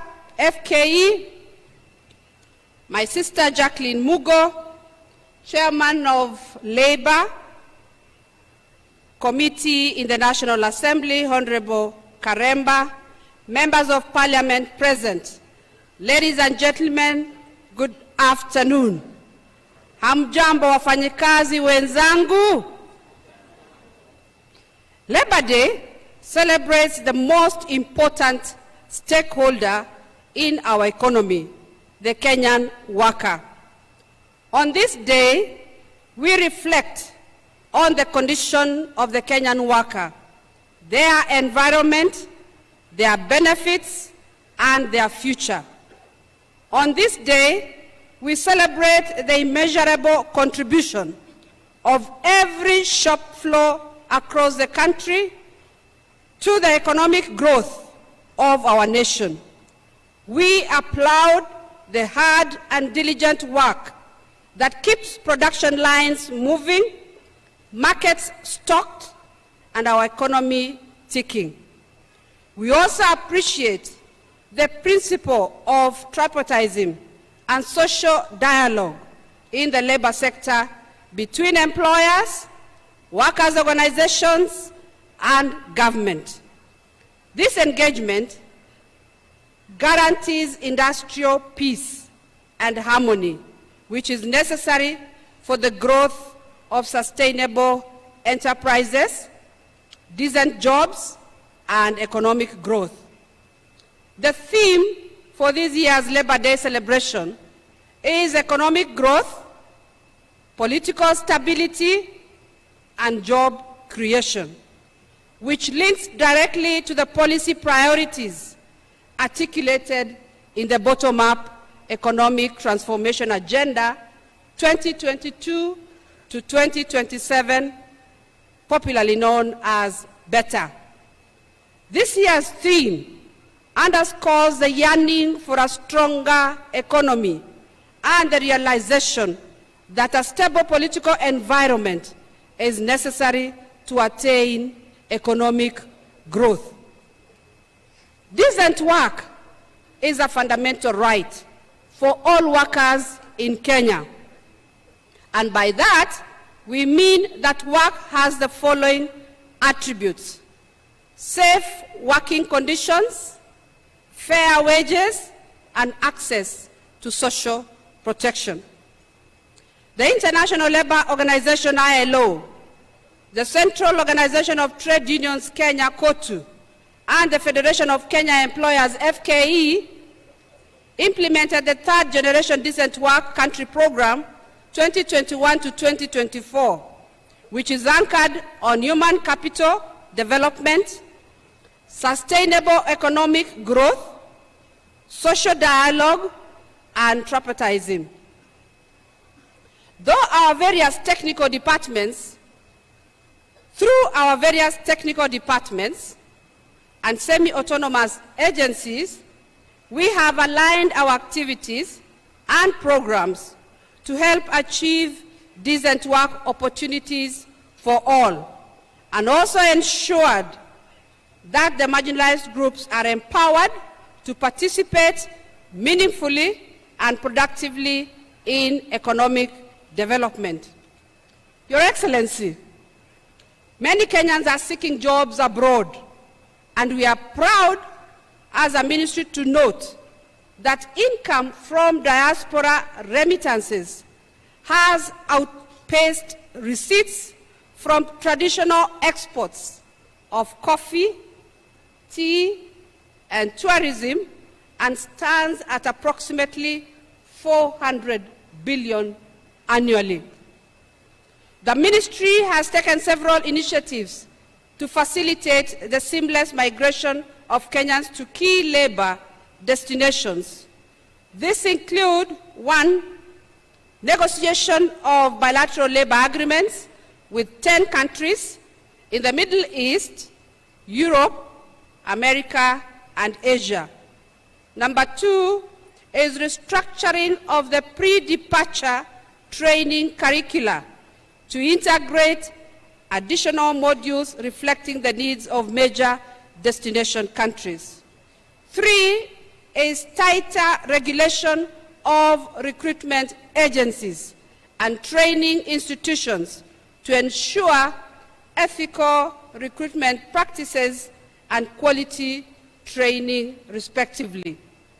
Number 4 is strengthening coordination mechanisms among ministries, departments, and agencies engaged in labor migration value chain. And finally, the review of laws and policies to align them with emerging labor migration priorities. Your Excellency, we have deployed the inspection mandate of the ministry to ensure workers' rights to decent wages, safe and healthy working environments are realized. We have recorded 9,600 labor and 15,000 safety and health workplace inspections from 1st April 2022 to 31st March 2023. Further, the Department of Labor successfully mediated 16,240 labor disputes from 1st of April 2022 to 31st March 2023, resulting into payments of 82,918,457 directly to the claimants. Despite this good work, the country continues to experience a spate of industrial action in a number of sectors, particularly in the public sector, and many economic disputes still continue to find their way into the labor courts. Your Excellency, over time we have noted that a significant percentage of the disputes relate to disagreements between workers and employers on the rate of compensation and remuneration that workers should receive for work done. Many employers, both in the public and the private sector, rely on insufficient tools and mechanisms for determining and compensating labor, which in most cases does not account for worker and farm productivity as one of the parameters for wage determination. To address this problem, the Ministry of Labor has developed a draft wages and remuneration policy for consideration and adoption. This policy champions a fair, equitable, and dynamic mechanism for determination and compensation of wages to all workers in the country that takes into account all necessary parameters, including productivity indices. Your Excellency, with the view of cushioning the economy, my ministry through the Department of Social Protection is mandated to protect and empower marginalized and vulnerable members of our society, to help them lead dignified and productive lives. The department continues to implement various social assistance programs in the forms of cash transfer targeting the orphans, the vulnerable children, the older persons, persons with disability, and the Inua Jamii program. Your government, sir, has committed 28 billion to support these programs in the current financial year. Your Excellency, I restate my ministry's commitment to a prosperous and inclusive Kenya, where our workers are at the center of development and the marginalized and vulnerable members of our society are able to lead decent lives. It is now my singular honor and pleasure to welcome Musalia Mudavadi, Honorable, the Prime Cabinet Secretary. Welcome, sir. Take over the program from here.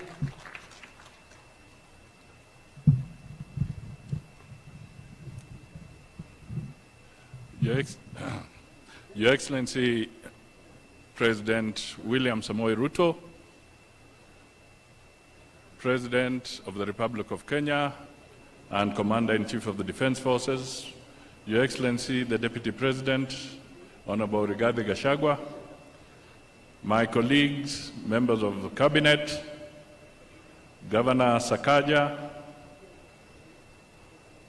the Secretary General of KOTU, Brother Francis Atwoli, and his entire leadership, the Speaker of the Senate, distinguished ladies and gentlemen, workers of Kenya, hamjambo, wafanyikazi hoi, asante sana.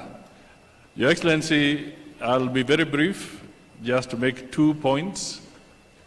The first point is to say that I am delighted and extremely astounded that the one Honorable Secretary General Francis Atwoli has spoken without blinking, saying that mambo yalishabadilika. Your Excellency, if one thing can be attributed to Francis Atwoli, he is very pragmatic and is very realistic, and he does not mince his words. He has spoken and he has stated very clearly that we have no time for unnecessary distractions to the economy. It is time for us to close ranks, pull together, and work with the government and make sure that we can enhance the stability, particularly economic stability of this country. Mr. Secretary General, that is indeed a very powerful message to the people of Kenya. Your Excellency, I would also want to encourage, because I was not too sure whether I had it right or did not hear, but KOTU has come out very strongly on the need to avoid disruptions. I would encourage the Federation of Kenya Employers, through the other entities, KEPSA, Kenya Association of Manufacturers, to also come out very strongly and stand against these disruptions, because they affect across the board. It is important that we all grow our economy, we grow our revenue, and we move forward. So let us pull together both employers and workers to make sure that we do not have unnecessary disruptions in our economy. There is no more time to waste. We have to work hard and we have to move forward. Your Excellency, it is now my pleasure to request the Deputy President, Honorable Rigathi Gachagua, to come forward, make his remarks, and then invite you. But, Your Excellency, the symbolism of your being here should not be taken for granted. Sasa ni wakati mgumu kwa mambo ya kiuchumi. na President amejitokeza kuja hapa kujiunga na wafanyikazi wote wa taifa letu la Kenya wakati wako kwa hali ngumu. During the difficult time, you have come forward to stand with the workers of Kenya.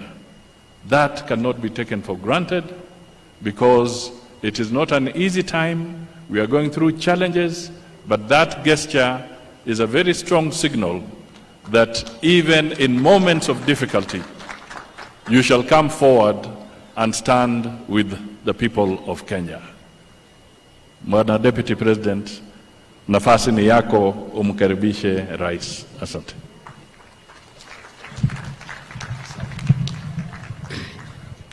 Kiongozi wetu, Rais wa Jamhuri ya Kenya, Daktari William Samoei Ruto, Waziri wetu mkuu, Mheshimiwa Musalia Mudavadi, mawaziri wetu, Katibu mkuu wa KOTU, ndugu Francis Atwoli, waheshimiwa wabunge,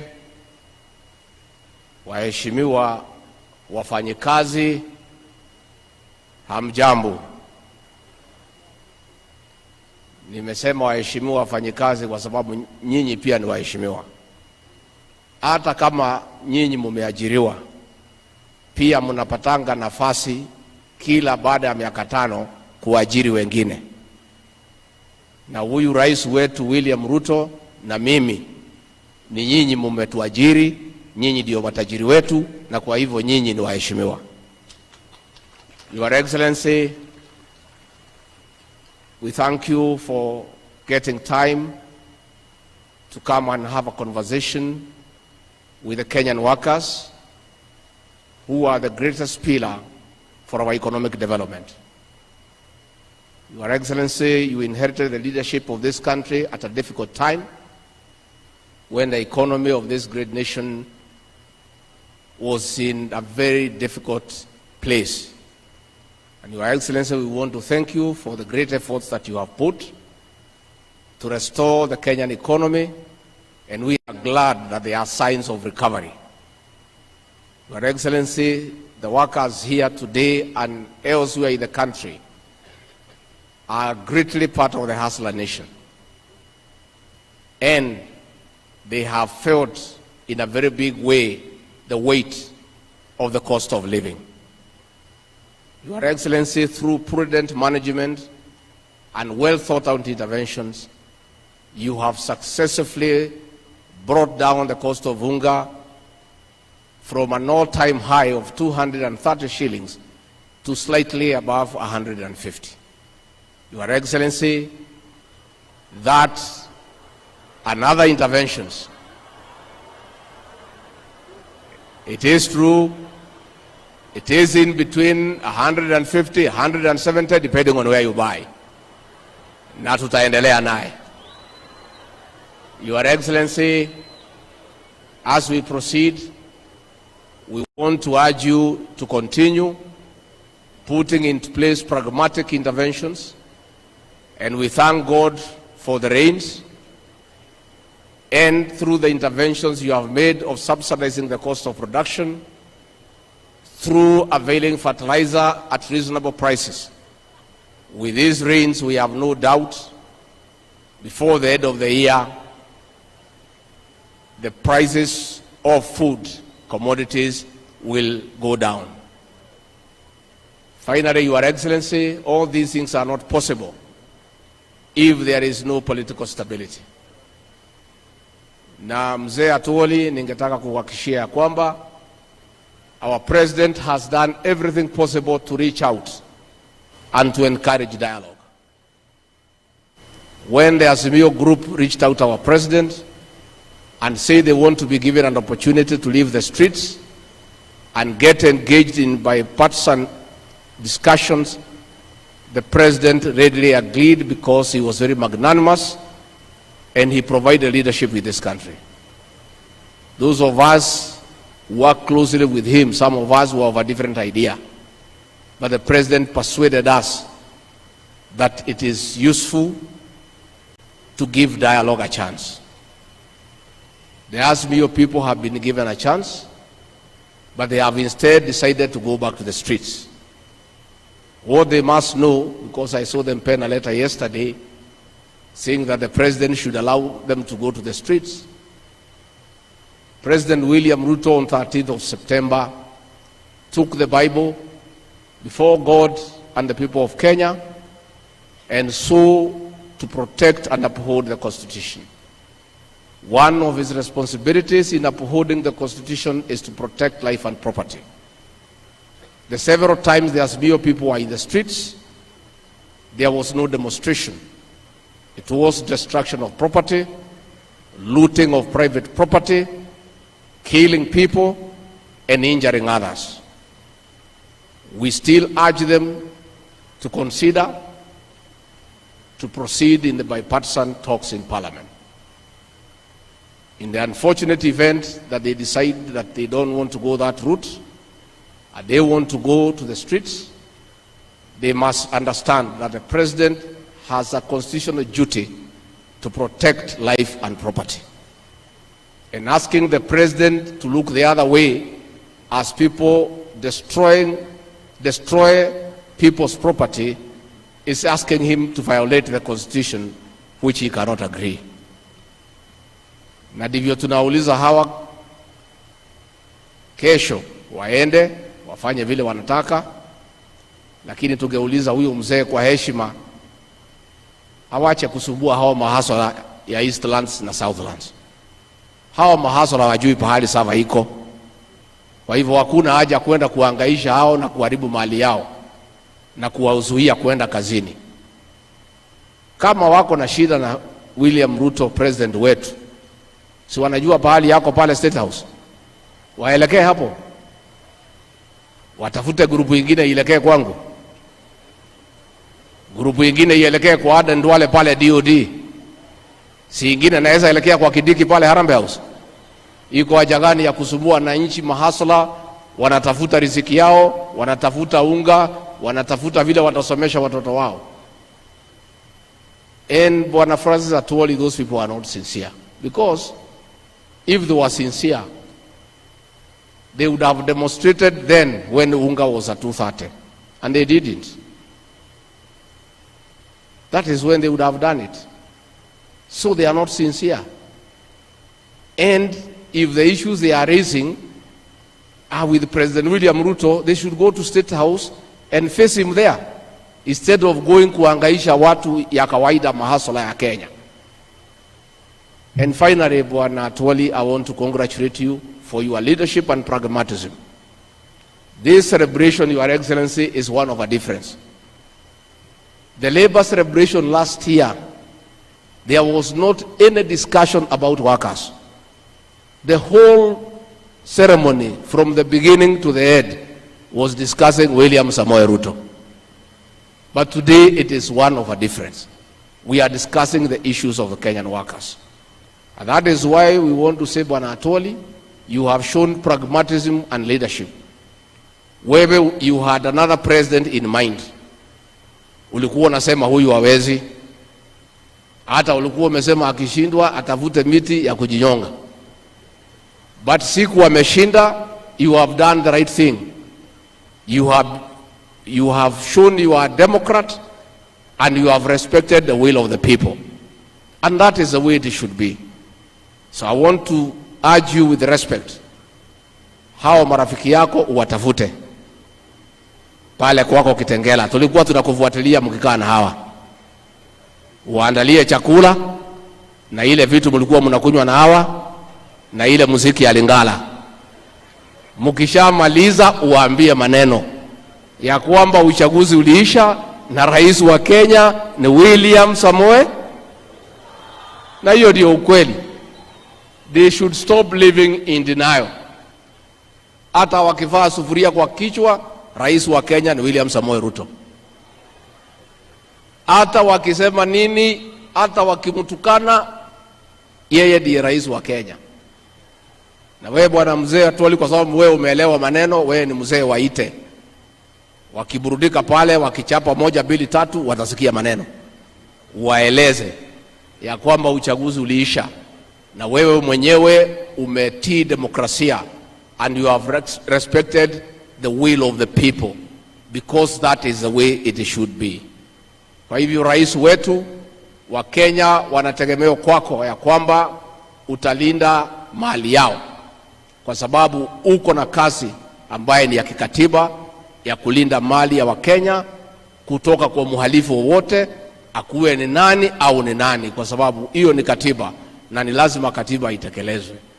Kwa hayo mengi, ningemuuliza kwa heshima zote tusimame, tuchukue nafasi hii, tumkaribishe rais wa Kenya.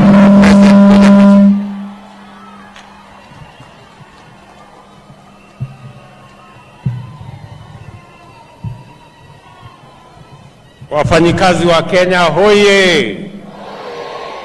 Bwana Yesu asifiwe.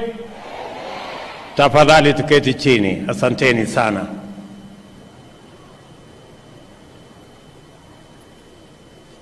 Kwanza mimi nataka nichukue nafasi hii kwa heshima kubwa katika siku hii ya Labor Day tarehe 1 mwezi wa 5 2023 kuwashukuru wafanyikazi wote wa Kenya na vile vile kuwapongeza wafanyikazi wote wa taifa letu la Kenya nikisema Happy Labor Day. Nichukue nafasi hii kuwashukuru ninyi na Wakenya wote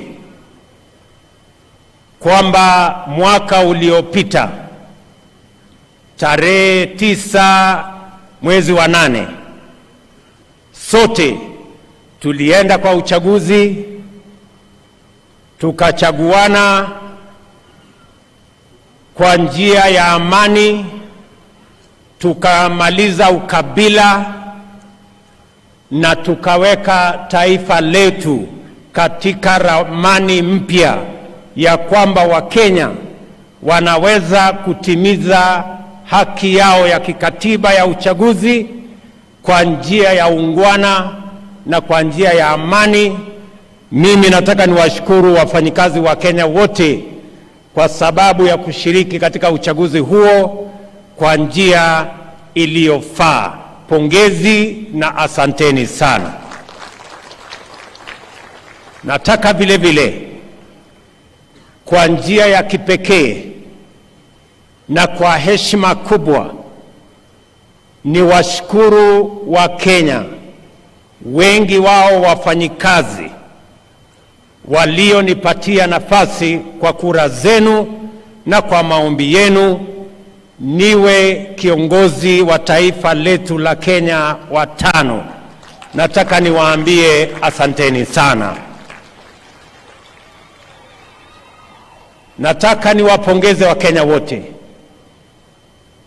Najua Secretary General wetu wa KOTU amesema hapa ya kwamba wengi wa wale ni viongozi wa wafanyikazi na watu wengine wengi walipiga kura kwa upande wa Azimio. Mimi nataka niwaambie viongozi hawa na Wakenya wote, sote tulioenda kwenye uchaguzi, ya kwamba kila Mkenya ambaye aliamka asubuhi na mapema na akaenda akapiga kura kutekeleza wajibu wake wa kikatiba wa kuchagua viongozi, mbali na kuchagua wa mrengo hii ama mrengo mwingine, mimi nawaambia Wakenya wote walioenda kwa uchaguzi, pongezi zangu nyingi sana. Every citizen of the Republic of Kenya that woke up early to exercise their right to choose leaders for our country deserves celebration and congratulations, irrespective of which way you voted. You exercised your right. Hakuna Mkenya alifanya makosa kupiga kura upande wowote. Ni haki yetu ya kikatiba kuhakikisha kwamba tunachagua viongozi wetu.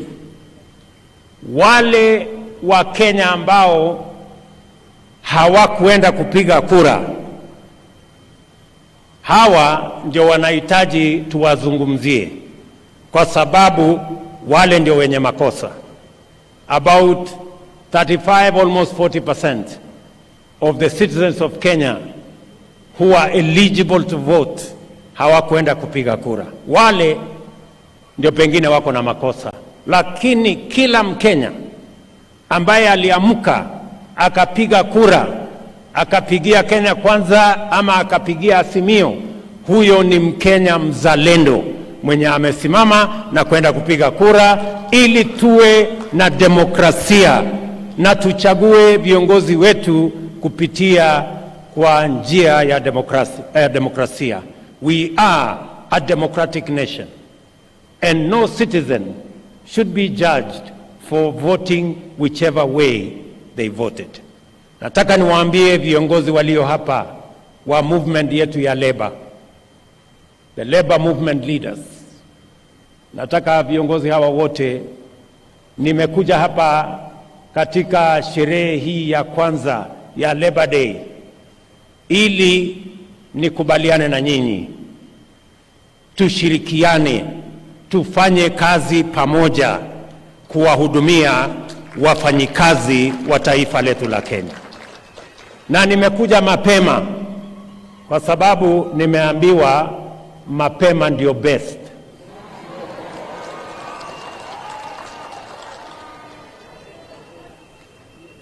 Najua wengi wenu mulinilima sana. Mimi nataka niwaambie, Waswahili wanasema yaliyopita si ndwele. Jameni, tushirikiane, tufanye kazi pamoja. Mimi niko tayari kushirikiana na nyinyi pamoja, tujumuike kushughulika na mahitaji na matakwa na yale mambo ambayo yatafaa wafanyikazi wa taifa letu la Kenya. I want to ask respectfully all the labor leaders in our republic wasimame. Tafadhali, waheshimiwa wasimameni. Tuwapigie makofi hawa wadosi. Mimi nimewaambia hawa wadosi wote, mimi niko tayari kufanya kazi na wao. Karibuni my friends, let's work together. Sawa sawa. Msikuwe tena na baridi kwamba huyu mtu tulimlima pengine hako na maneno na sisi. Mimi sina maneno na mtu. Nyinyi mlitekeleza wajibu wenu wa kikatiba, kupiga mahali kura mlipiga. Ile imebaki sasa ni kwamba hawa wafanyikazi waliowachagua, pia hawa wafanyikazi wamenichagua. So we share the employer. Nyinyi mmechaguliwa na hawa na mimi pia nimechaguliwa na hawa. Sisi wote ni wafanyikazi ya wananchi wa taifa la Kenya. Tushirikiane. Nataka niwaambie wafanyikazi wa taifa letu la Kenya ya kwamba pengine hatuna gold ama dhahabu, pengine hatuna almasi, ama pengine hata hatuna mafuta, ile kidogo yetu iko Turkana bado, lakini tuko na the most important resource in the Republic of Kenya that defines our country, and that is the Kenyan labor force. Wafanyikazi wa taifa letu la Kenya ndio rasilimali ya taifa letu la Kenya ya muhimu kuliko rasilimali ingine yeyote. The Kenyan workforce is what will shape the destiny of our country. Na kwa sababu hiyo kwa sababu the Kenyan labor force is that important to the development of our country. We must look after it, we must work for it, and we must make it possible for it to grow, expand, and flourish. Ni jukumu letu kuhakikisha ya kwamba Wakenya wanapata nafasi ya kutosha kupata ajira, ndio wachangie katika kupeleka taifa letu la Kenya katika kiwango kipya. Nasema hivyo kwa sababu hata katika mazungumzo tulioenda kwa Wakenya wakati tulikuwa katika msururu wa mambo ya uchaguzi, kati ya mambo mengi tulioambiwa na Wakenya yanahusikana na wafanyikazi wa taifa letu. Na ndio sababu hiyo manifesto yetu, the bottom-up economic transformation agenda manifesto, is front, back, sides, and center about the Kenyan people and the Kenyan workforce.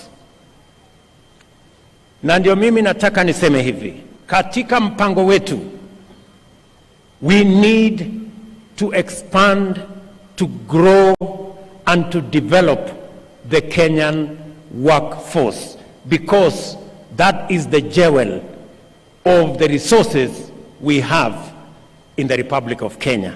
Na ndio sababu hiyo nataka kusema mambo masita ya muhimu ambayo tunapanga kama serikali kuhakikisha ya kwamba tuko na wafanyikazi na wanafanya kazi katika mazingira na katika hali ambayo wako na usaidizi wa kuchangia katika kupeleka taifa letu la Kenya mbele.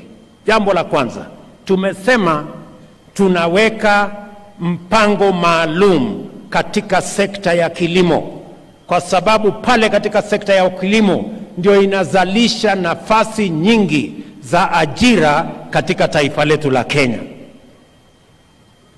Ndio sababu tumeweka pesa bilioni 3 kukamilisha masoko katika kila constituency katika taifa letu la Kenya, ili kila mkulima tumsaidie aweze kufikisha mazao yake sokoni, mahali atakutana na wanunuzi, na tuondoe changamoto ya mabrokers na makartels ambao wanaharibu jasho ya mkulima kwa kununua bidhaa zake katika bei duni na kusababisha mkulima jasho yake ipotee.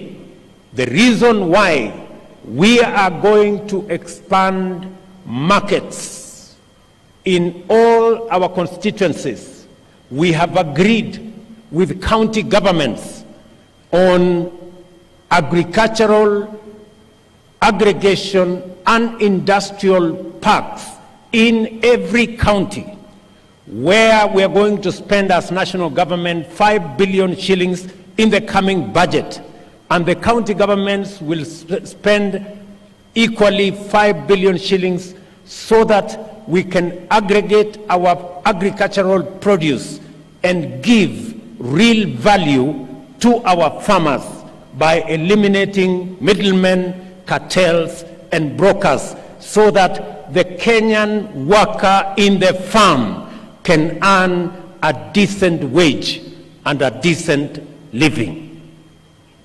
Vile vile tuko na export promotion program. Tuko na EPZ ya Athi River, tuko na EPZ katika sehemu mbalimbali. Tunaweka EPZ Dongo Kundu, tuko na EPZ mpya Naivasha. Tunaanzisha special economic zones zingine 5 katika taifa letu la Kenya, katika nia na mpango yetu ajira 1000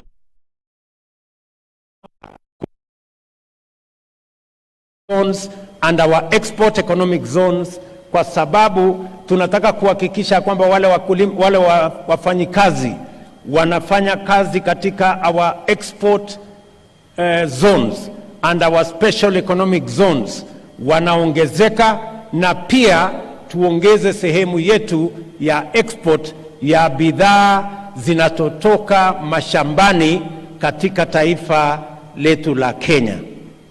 Hiyo ni jambo la pili. Jambo la tatu, tumekubaliana ya kwamba wafanyibiashara wale wa small, medium and micro enterprises tuwe na mpango maalum, na ndio nimetengeneza wizara maalum ya cooperatives and MSMEs ili kushughulikia wafanyibiashara wetu wadogo, kuanzia mama mboga, kwa bodaboda, mtu ya kinyozi, mtu ya kiosk, wale wote tuwaweke katika mahali ambapo wanaweza kupata pesa ya kuendesha biashara zao, hata kama hawana title deed, hata kama hawana logbook. Tuwe na a new collateral mechanism that enables micro, small and medium entrepreneurs to access credit even if they do not have other securities. Their track record, their borrowing record will be the new title deed, will be the new collateral that will make it possible for our small traders, for our micro, small and medium entrepreneurs to access credit. Tulianzisha miezi 6 iliyopita Hustler Fund ambayo leo imekopesha pesa bilioni 27. Wananchi wameshalipa bilioni 17, na wananchi ambao wamekopa hiyo pesa ni karibu wananchi milioni 15. Nataka niwatangazie ya kwamba kuanzia mwezi ujao tutapeleka Hustler Fund katika awamu ya pili, mahali sasa wewe mfanyibiashara wa kiosk, wewe mfanyibiashara wa kinyozi, na wewe jamaa wa bodaboda unaweza kukopa shilingi 10,000 hadi shilingi 200,000 kuanzia mwezi ujao. Hiyo ni katika nafasi yetu ya kuhakikisha ya kwamba wafanyibiashara wetu wadogo pia wanaweza kuchangia katika kuajiri watu 2, watu 5, watu 10, because we believe kazi ni kazi. Si tulikubaliana namna hiyo jameni? Jambo la 4, tumekubaliana ya kwamba sekta yetu, the digital economy, tulikubaliana ya kwamba tutaweka ile tunaita digital superhighway. Juzi nilikuwa Malava, siku hiyo ingine nilikuwa Kisii, tulikuwa Kwale, katika mpango ambayo tuko nayo sasa tunafanya na TVETs. Tumeleta kompyuta 20,000 katika zile TVETs. Sasa tunataka wabunge wetu, tutashirikiana na wao, tuwe na digital hubs in every ward in the Republic of Kenya, so that we can tap into the digital economy and we can move our young people in their millions into digital jobs, kwa sababu kuna ajira ajabu katika sekta ya teknolojia, na kwa sababu Wakenya ni wafanyikazi na umaarufu ya wafanyikazi wa taifa letu la Kenya inajulikana kimataifa. Hiyo sekta ambayo vijana wengi wa taifa letu la Kenya ni wanaelewa zaidi, the digital space.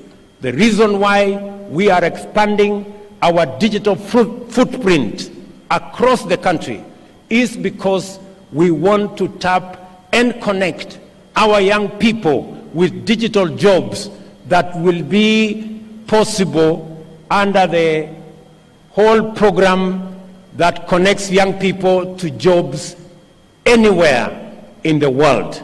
Tuhakikishe ya kwamba vijana wetu tunawapanga na ajira, na mimi nimefurahi ya kwamba tumeanza hiyo mpango na tayari kila TVET katika Republic ya Kenya itakuwa na makompyuta, na tukikamilisha budget hii kila mbunge katika taifa letu la Kenya tutakubaliana na wao na tutako-invest ili katika kila ward katika taifa letu la Kenya tuwe na digital hub mahali vijana wa Kenya wanaweza kwenda kupanga mambo yao ya ajira tukienda mbele. Tumekubaliana vile waziri hapa amesema ya kwamba tuko na nchi nyingi ambazo wanatuuliza wanataka wafanyikazi wa Kenya. Nilikuwa Ujerumani na kiongozi wa Ujerumani atakuwa hapa on Thursday. Chancellor wa Ujerumani atakuwa hapa Thursday.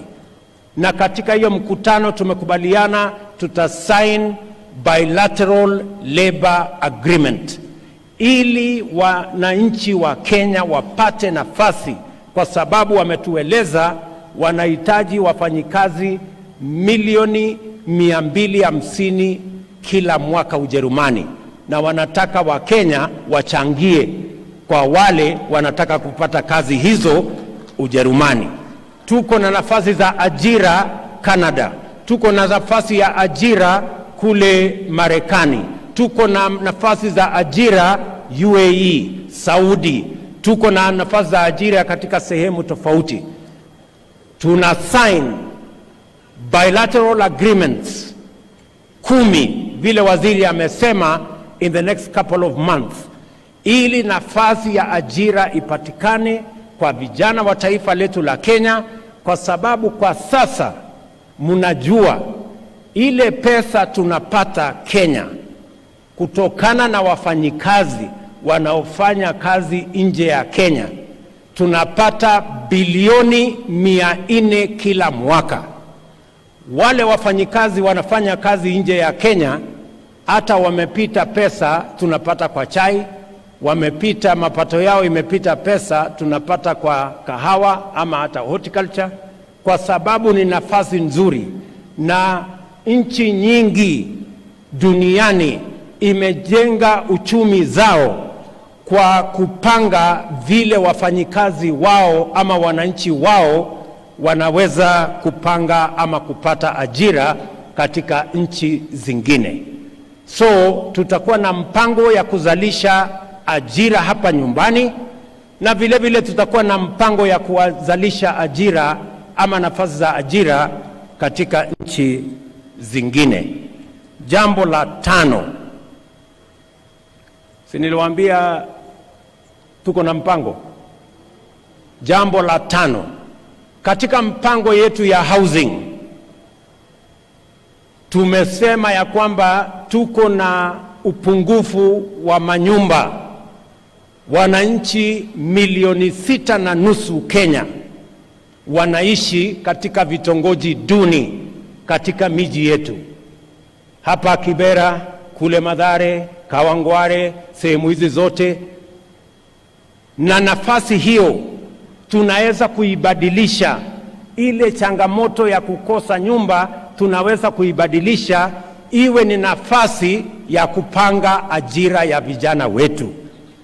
Tumekubaliana kama serikali ya kwamba tutakuwa tunajenga nyumba 200,000 Kenya mzima kila mwaka, na hizo nyumba 200,000 tunahitaji vijana zaidi ya 1,000,000 kutusaidia kama plumbers, electricians, watu ambao ni carpenters, wale masons, wafanyikazi wa mkono, wale wote tunahitaji vijana zaidi ya 1,000,000 kutusaidia katika hiyo mpango. Mimi najua ya kwamba kazi hiyo nimeanzisha nyumba kadhaa hapa Nairobi. Hapa Nairobi saa hizi tumefikisha nyumba 40,000 ambazo tunajenga. Nitakuwa hapa Makongeni tena in the next 1 month kuanzisha nyumba 30,000 zingine, na tunataka kuhakikisha ya kwamba hiyo mpango katika budget yetu tumeweka nyumba 100 katika kila constituency as the catalyst ya kuhakikisha kwamba tunaanza kuspread mambo ya ujenzi wa manyumba ili tuhakikisha kwamba vijana wetu wanapata ajira. Watu wengi na naona viongozi wengine wanashinda wakishangaa, mbona huyu hasla anasukuma sana mambo ya ujenzi wa manyumba? Sikizeni. The reason why we are pushing the housing plan ni kwa sababu nchi zingine wamegundua ya kwamba ajira, huwezi tu kusema ajira itapatikana. You must have a plan. Huwezi tu kusema uchumi itakuwa alafu ajira itapatikana. Hapana, lazima uwe na mpango. You must be deliberate about where and how many jobs you are going to create in which sector and for what reason. Wale ambao wananiuliza maswali kwamba hii nyumba unaongea juu yake, wewe uko na haja gani na ile nyumba mimi naishi? Siwache tu mimi nijipange na nyumba yangu. Mimi nataka niwaambie hawa wadosi, tafadhali, unajua mpango ya housing sio nyumba peke yake tunatafuta. Hapana, tunatafuta pia ajira ya hawa vijana, kwa sababu na hiyo ndio muhimu hata kuliko ile nyumba tunajenga. Kwa sababu tusipopanga ajira ya hawa vijana, watakuwa wanatungojea barabarani, watakuwa wanahangaika mitaani, wataingia kwa madawa ya kulevya na sote tutapata hasara. It is important, and I want the good people of the labor movement who are here to listen to me very carefully. I know muko na maneno kidogo na mimi hapo, lakini I am going to explain myself mpaka tukubaliane vile tutaenda mbele pamoja. Mimi nataka tukubaliane hivi. I said 5 things. I said 6 things. Nimekamilisha. Nimesema mpango yetu ya housing, mpango yetu ya kilimo, mpango yetu ya MSME, mpango yetu ya housing, mpango yetu ya digital na mpango yetu ya diaspora. Ndio tunataka tutumie kuzalisha ajira, nafasi ya ajira, kwa sababu nafasi ya ajira ni muhimu kwa vijana wa taifa letu la Kenya.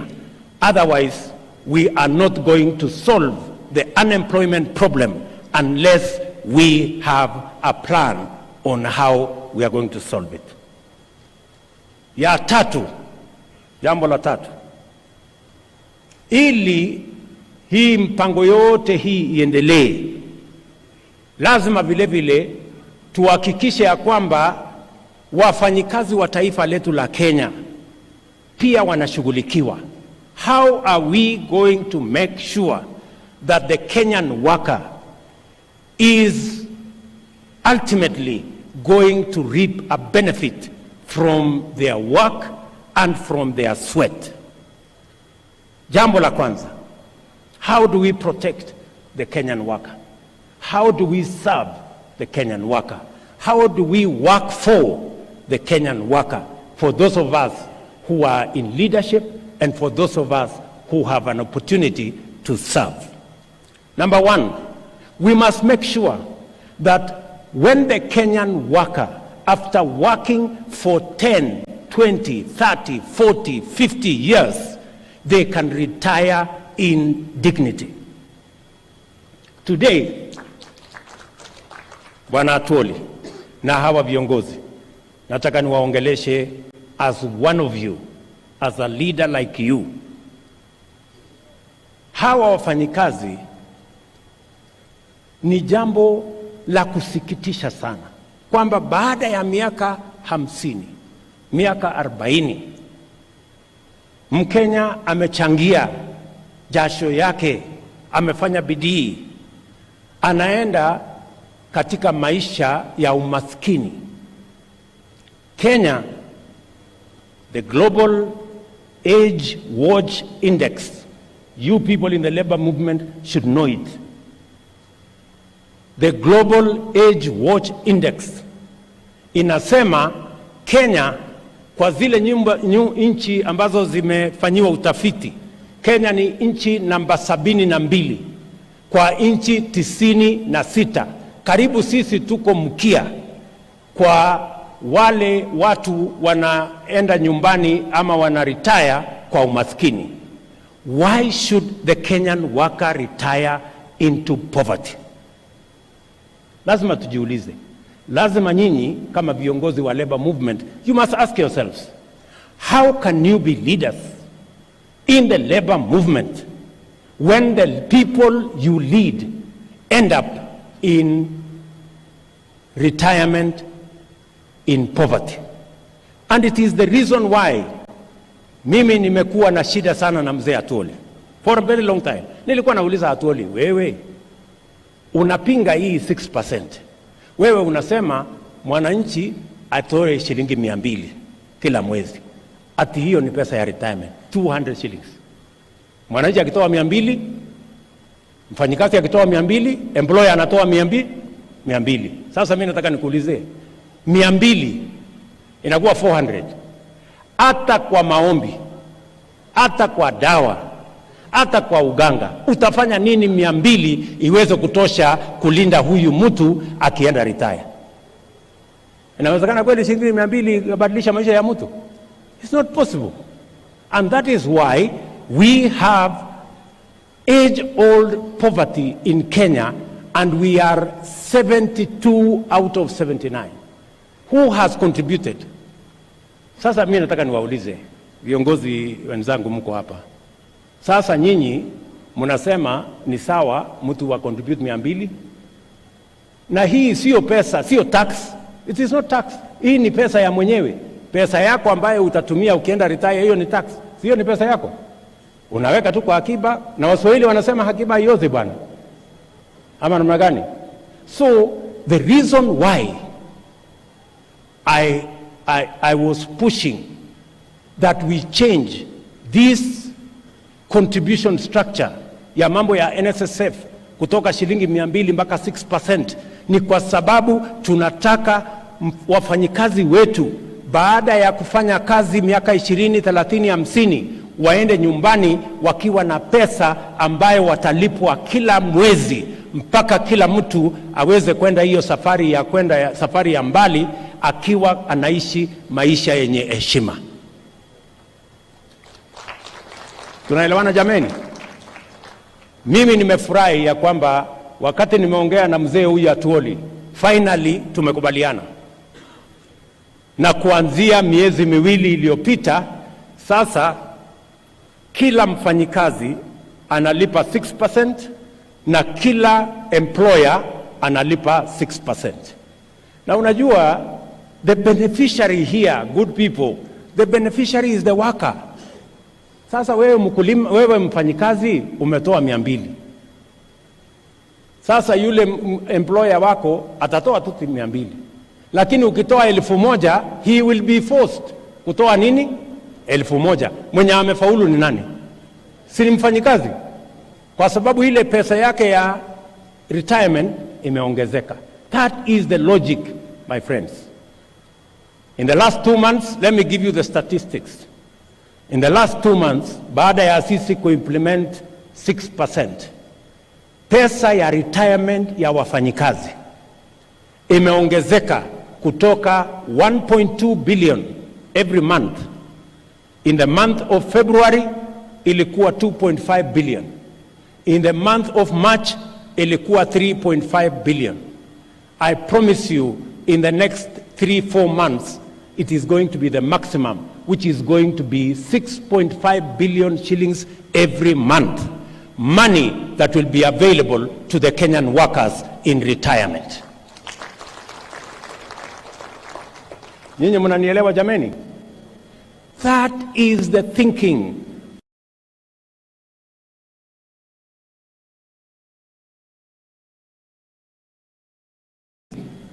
We learn from best practice. Mimi nataka niwahakikishie, kama mimi pia nikiwa ni mfanyikazi nimeajiriwa kama vile nyinyi na wananchi wa taifa letu la Kenya, ya kwamba hiyo statistics ambayo nimepatiwa kutoka Wizara ya Labor ni kwamba we are only at around 60%.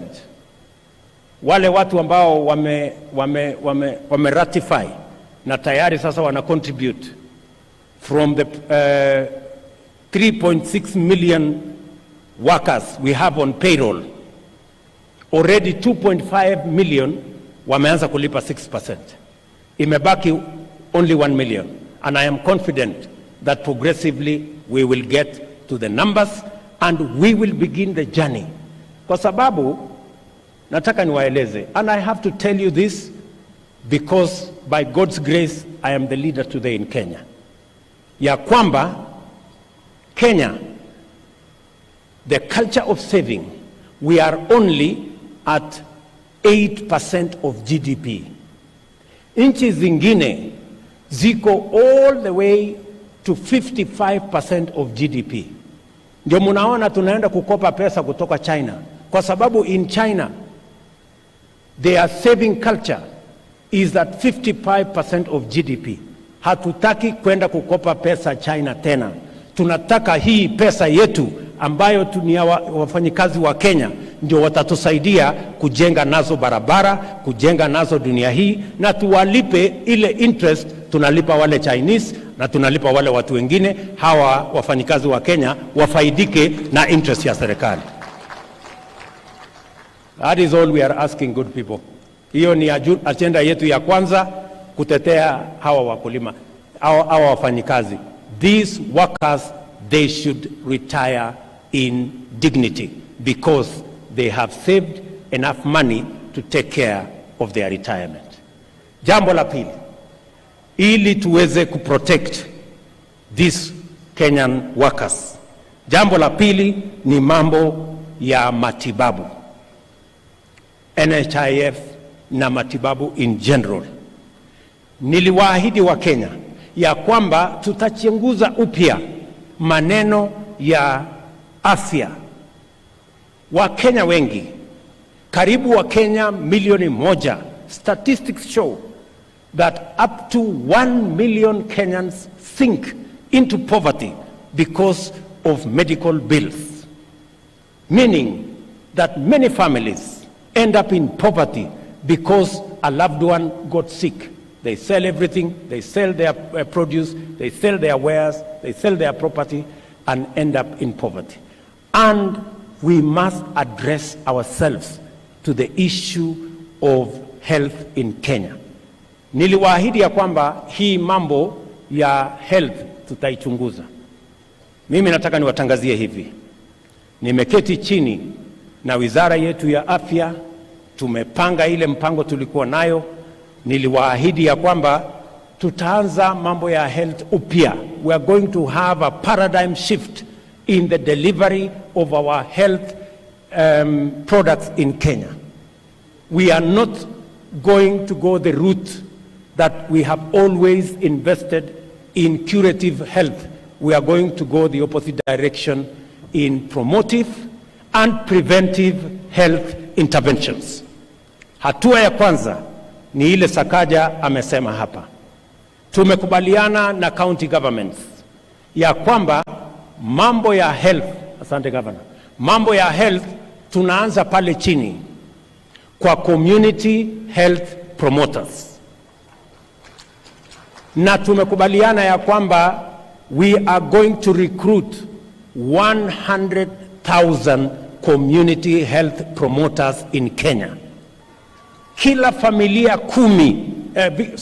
kila familia 100, munisikize vizuri, kila familia 100 tutakuwa na community health promoter moja ambaye kila mwezi atatembelea kila familia, na tumempatia equipment ya kupima pressure, kupima nini, ili ugonjwa yako tuanze kumbambana naye mapema kabla hujaenda hospitalini. Tayari almost all the counties already have community health promoters. What we are going to do as national government is to agree with them on how we are going to remunerate these community health promoters. And we are going to share 50-50. Every county that contributes whatever money, we are going to match the money you are contributing in making sure that we have community health promoters that are going to help us to prevent diseases, to promote health among its citizens in a manner that ensures that we begin from the bottom going up. Nyinyi mnanielewa? Jambo la pili, niliwaambia haiwezekani kwamba mimi rais nalipa shilingi 1,700 kila mwezi, na mama mboga na mtu ya bodaboda analipa shilingi 500 ili akuwe na kadi ya NHIF. Mimi mshahara yangu ni 1,000,000. Yule bodaboda mapato yake ni 5,000. Kuna ungwana pale kweli? So nimesema tumebadilisha the contribution mechanism and the contribution formula. Sasa yule ambaye mlikuwa mnalipa kwa NHIF shilingi 500, sasa tutateremsha chini ikuje shilingi 300 kwa wale mmekuwa mkilipa shilingi 500. Kuanzia mwezi wa 7 tukikamilisha budget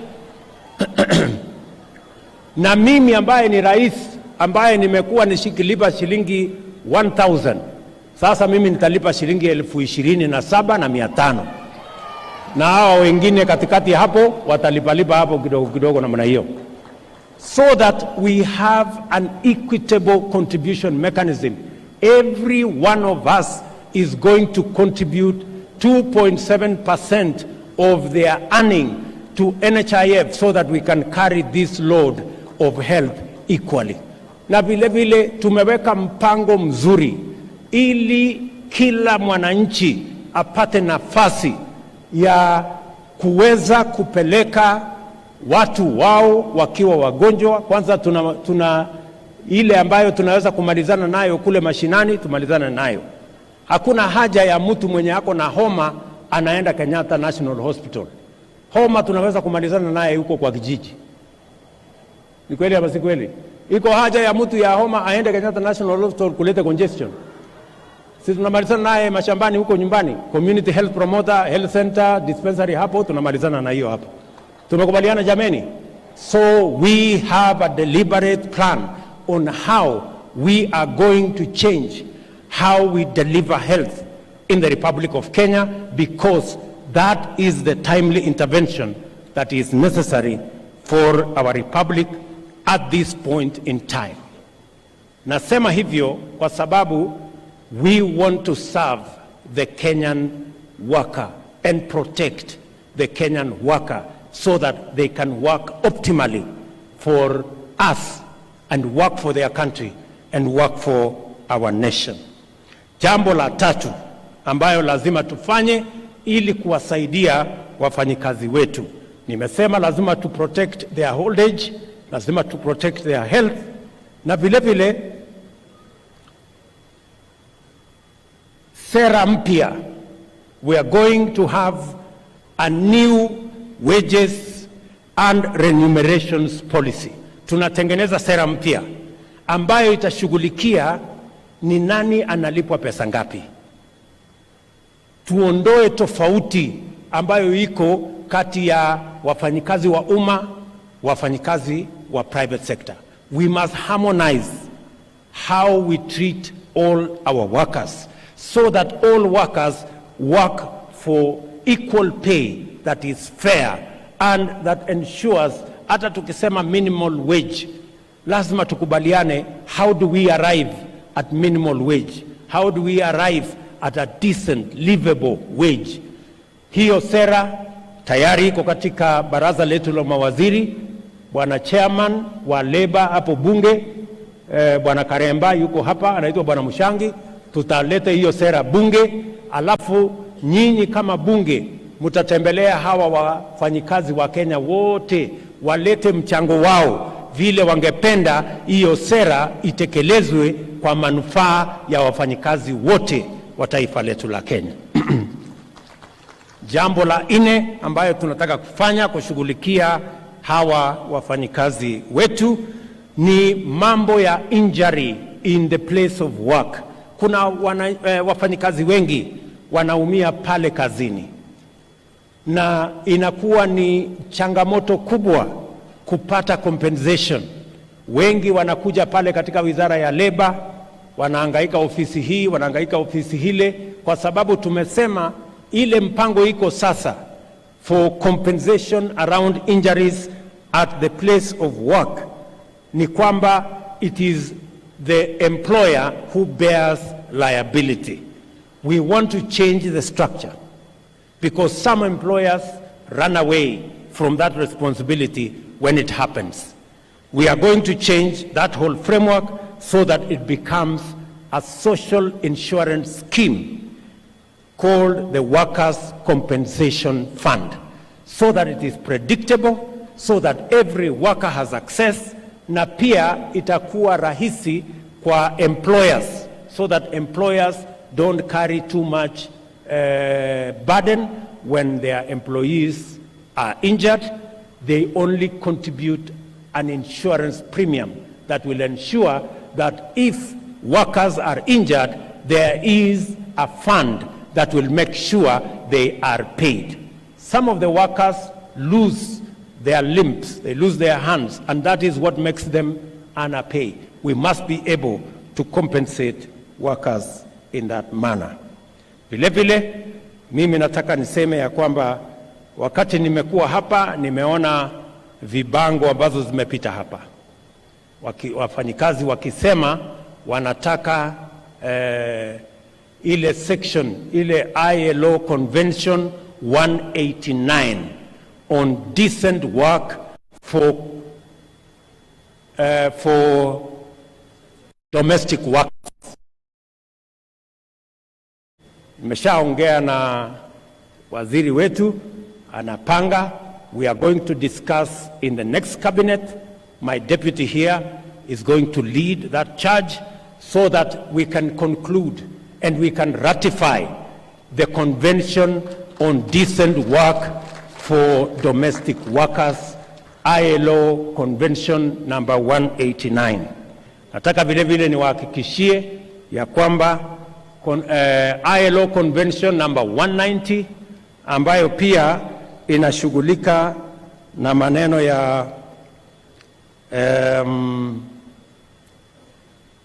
elimination of violence and harassment in places of work, ILO Convention number 190, together with ILO Convention number 189, to ensure that workers can go to work, there is no harassment, there is no intimidation.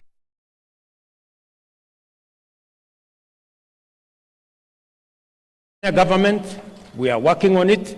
In the next 3 months, we will have concluded the ratification of those 2 conventions so that we can protect the Kenyan worker as they serve our country and as they work hard for our nation. Nilisema ya kwamba tunaongeza wale wanafanya kazi, but we must also protect them. We must make sure that they end up in decent retirement. They must also live in an environment that health is provided. And finally, let me say that as the government of Kenya, we must continuously work on reducing the cost of living. Sisi tunataka kuhakikisha kwamba kila mwananchi anaweza kulisha familia yake. Tunaelewana jameni? Tumeongea mambo ya unga left, right and center. Mimi mwenyewe niliwaahidi ya kwamba tutakuwa na mpango ambayo itateremusha gharama ya maisha. Na hiyo mpango watu wengine hawaelewi. Unga sio ya kwamba inapunguzwa bei ati kwa shelf. Unga inaanza kupunguzwa bei kwa kumsaidia mkulima shambani azalishe chakula ya kutosha, ndio chakula ikuwe kingi, ikifika pale sokoni iwe bei yake imepungua. Tunaelewana? Hata ubebe sufuria kwa kichwa siku ngapi, bei ya unga itapungua kwa kuweka sufuria kwa kichwa, hata kama ni kwa uganga, hata ikiwa ni kwa madawa. So mimi nataka tuelewane. Na unajua hii bei ya unga ilifika 230 kwa sababu mawazo ya hawa jamaa wanafikiria kwamba ukiweka sufuria kwa kichwa ndio bei itapungua. If you do not have a plan on how to grow more food so that you increase supply, how are you going to reduce the prices of food commodities? And that is why mimi nawashukuru wakulima wetu. Niliwaeleza ya kwamba tutapunguza gharama ya mbolea. Tumepunguza kutoka shilingi 7,000 mpaka shilingi 3,500. Na mwaka ujao tutapunguza zaidi, so that in due time we will make sure that we manage the cost of living, we manage the cost of food, so that every citizen of the Republic of Kenya anaweza kulisha familia yake na chakula ipatikane kwa bei nafuu na kila Mkenya aweze kujisimamia. That is the direction we are going. Mimi nimesikia mumesema bado. Mimi nataka niwaambie hivi. Hii bei ilikuwa 230, si ni kweli? Saa hizi ukienda kwa shelf, na mimi nataka niwaambie, endeni hapa Quickmart ama uende Naivas, utakuta iko ya shilingi 200, iko ya shilingi 180, iko ya shilingi 170, iko ya shilingi 158. Wewe ndio utaamua utanunua gani. Kama unataka kununua ya 200, ununue ya 200. Kama unataka kununua ya 158, nunua ya 158. Hiyo ni uamuzi yako. Tunaelewana? Si dunia hii ni demokrasia? Si unafanya ile unajua unataka kufanya? Na mimi nitaendelea kukaza kamba. Bado kuna millers wanatufanyia ukora, lakini mimi nitapambana na wao mpaka tuhakikishe ya kwamba every citizen has a right to access food that is quality, that is enough for their families. Na hiyo kazi mimi nitafanya na bidii. Unajua hawa jamaa, hiyo safari ya kufikisha unga 230 ilikuwa ni safari ya miaka 4. Sasa mimi nataka niwaulize, safari ya miaka 4 unaweza kukamilisha kwa wiki 2? Hata kama wewe ni malaika? So watulize boli. Maneno mimi napanga. Ama ni aje? Sijui kama tunaelewana. Kama hawa jamaa niliwapanga wakiwa na deep state na system na nini. Anyway, wacha nisilete siasa nyingine ambayo wachana na hiyo story. Sijui kama tumekubaliana wangwana wa Nairobi na wafanyikazi wenzangu. Mimi nataka niwahakikishie hivi. Sawa? Mimi nataka niwahakikishie ya kwamba kama taifa la Kenya, sisi tunaheshimu haki ya kila mtu. Tunaheshimu ndugu zetu wa upinzani kwa sababu wako na jukumu ya kikatiba ya kutekeleza katika upinzani. But we also know what democracy looks like. We also know what human rights are. It is nothing to do with violence. It is nothing to do with anarchy. It is nothing to do with destruction of property and destruction of livelihoods and destruction of people's businesses. That is not democracy. That is not human rights. So we must keep to the straight and narrow, all of us.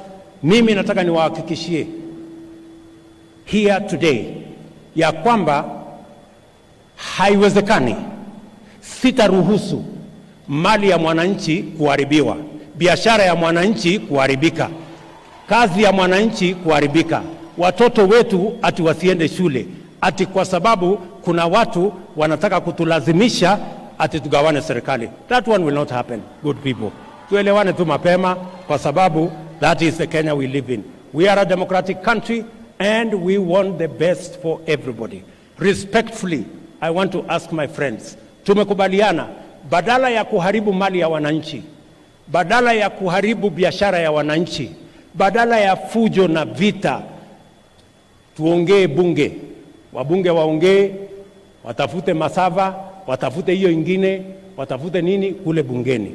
Lakini kwenda kuharibu biashara ya mwananchi, ati walienda Kawangware wakaharibu biashara ya wananchi. Mwananchi ameng'ang'ana, ako na biashara yake hapo, ameweka 5,000. Wewe unakuja na goons na wahuni 1,000, 2,000, wanakuja wanasambaratisha ile biashara ya ule mungwana, wanakuja wanaharibu kioski ya watu, wananyang'anya watu mali. Hiyo will not happen in Kenya. Good people, please, tuelewana mapema. So mimi nataka niwahakikishie wa Kenya, serikali ya Kenya itasimamia haki ya kila Mkenya kuendesha biashara yake, kuendesha kazi yake, kusomesha watoto wake na kuendelea na kazi yake kwa njia ya utulivu na amani. That is why we have a country, that is why we have a government, and that is why our security agencies are paid to protect the lives, the property, the businesses of every citizen of the Republic of Kenya. And that is the job that I was hired for by the people of Kenya. And I will do it diligently, bila ya kusita. Sio kama tumeelewana? Wafanyikazi hoye. Siniliwaambia mapema ndio best. So mimi nataka niulize hawa viongozi wenzangu, tafadhali naomba kwa unyenyekevu, my good friends, tushirikiane, tufanye kazi pamoja, tuwatumikie wananchi wa taifa letu la Kenya. We will all reap a reward. Kama sio hapa duniani, tutapata mshahara kule mbinguni. Asanteni sana, Mungu awabariki kila siku. Thank you very much.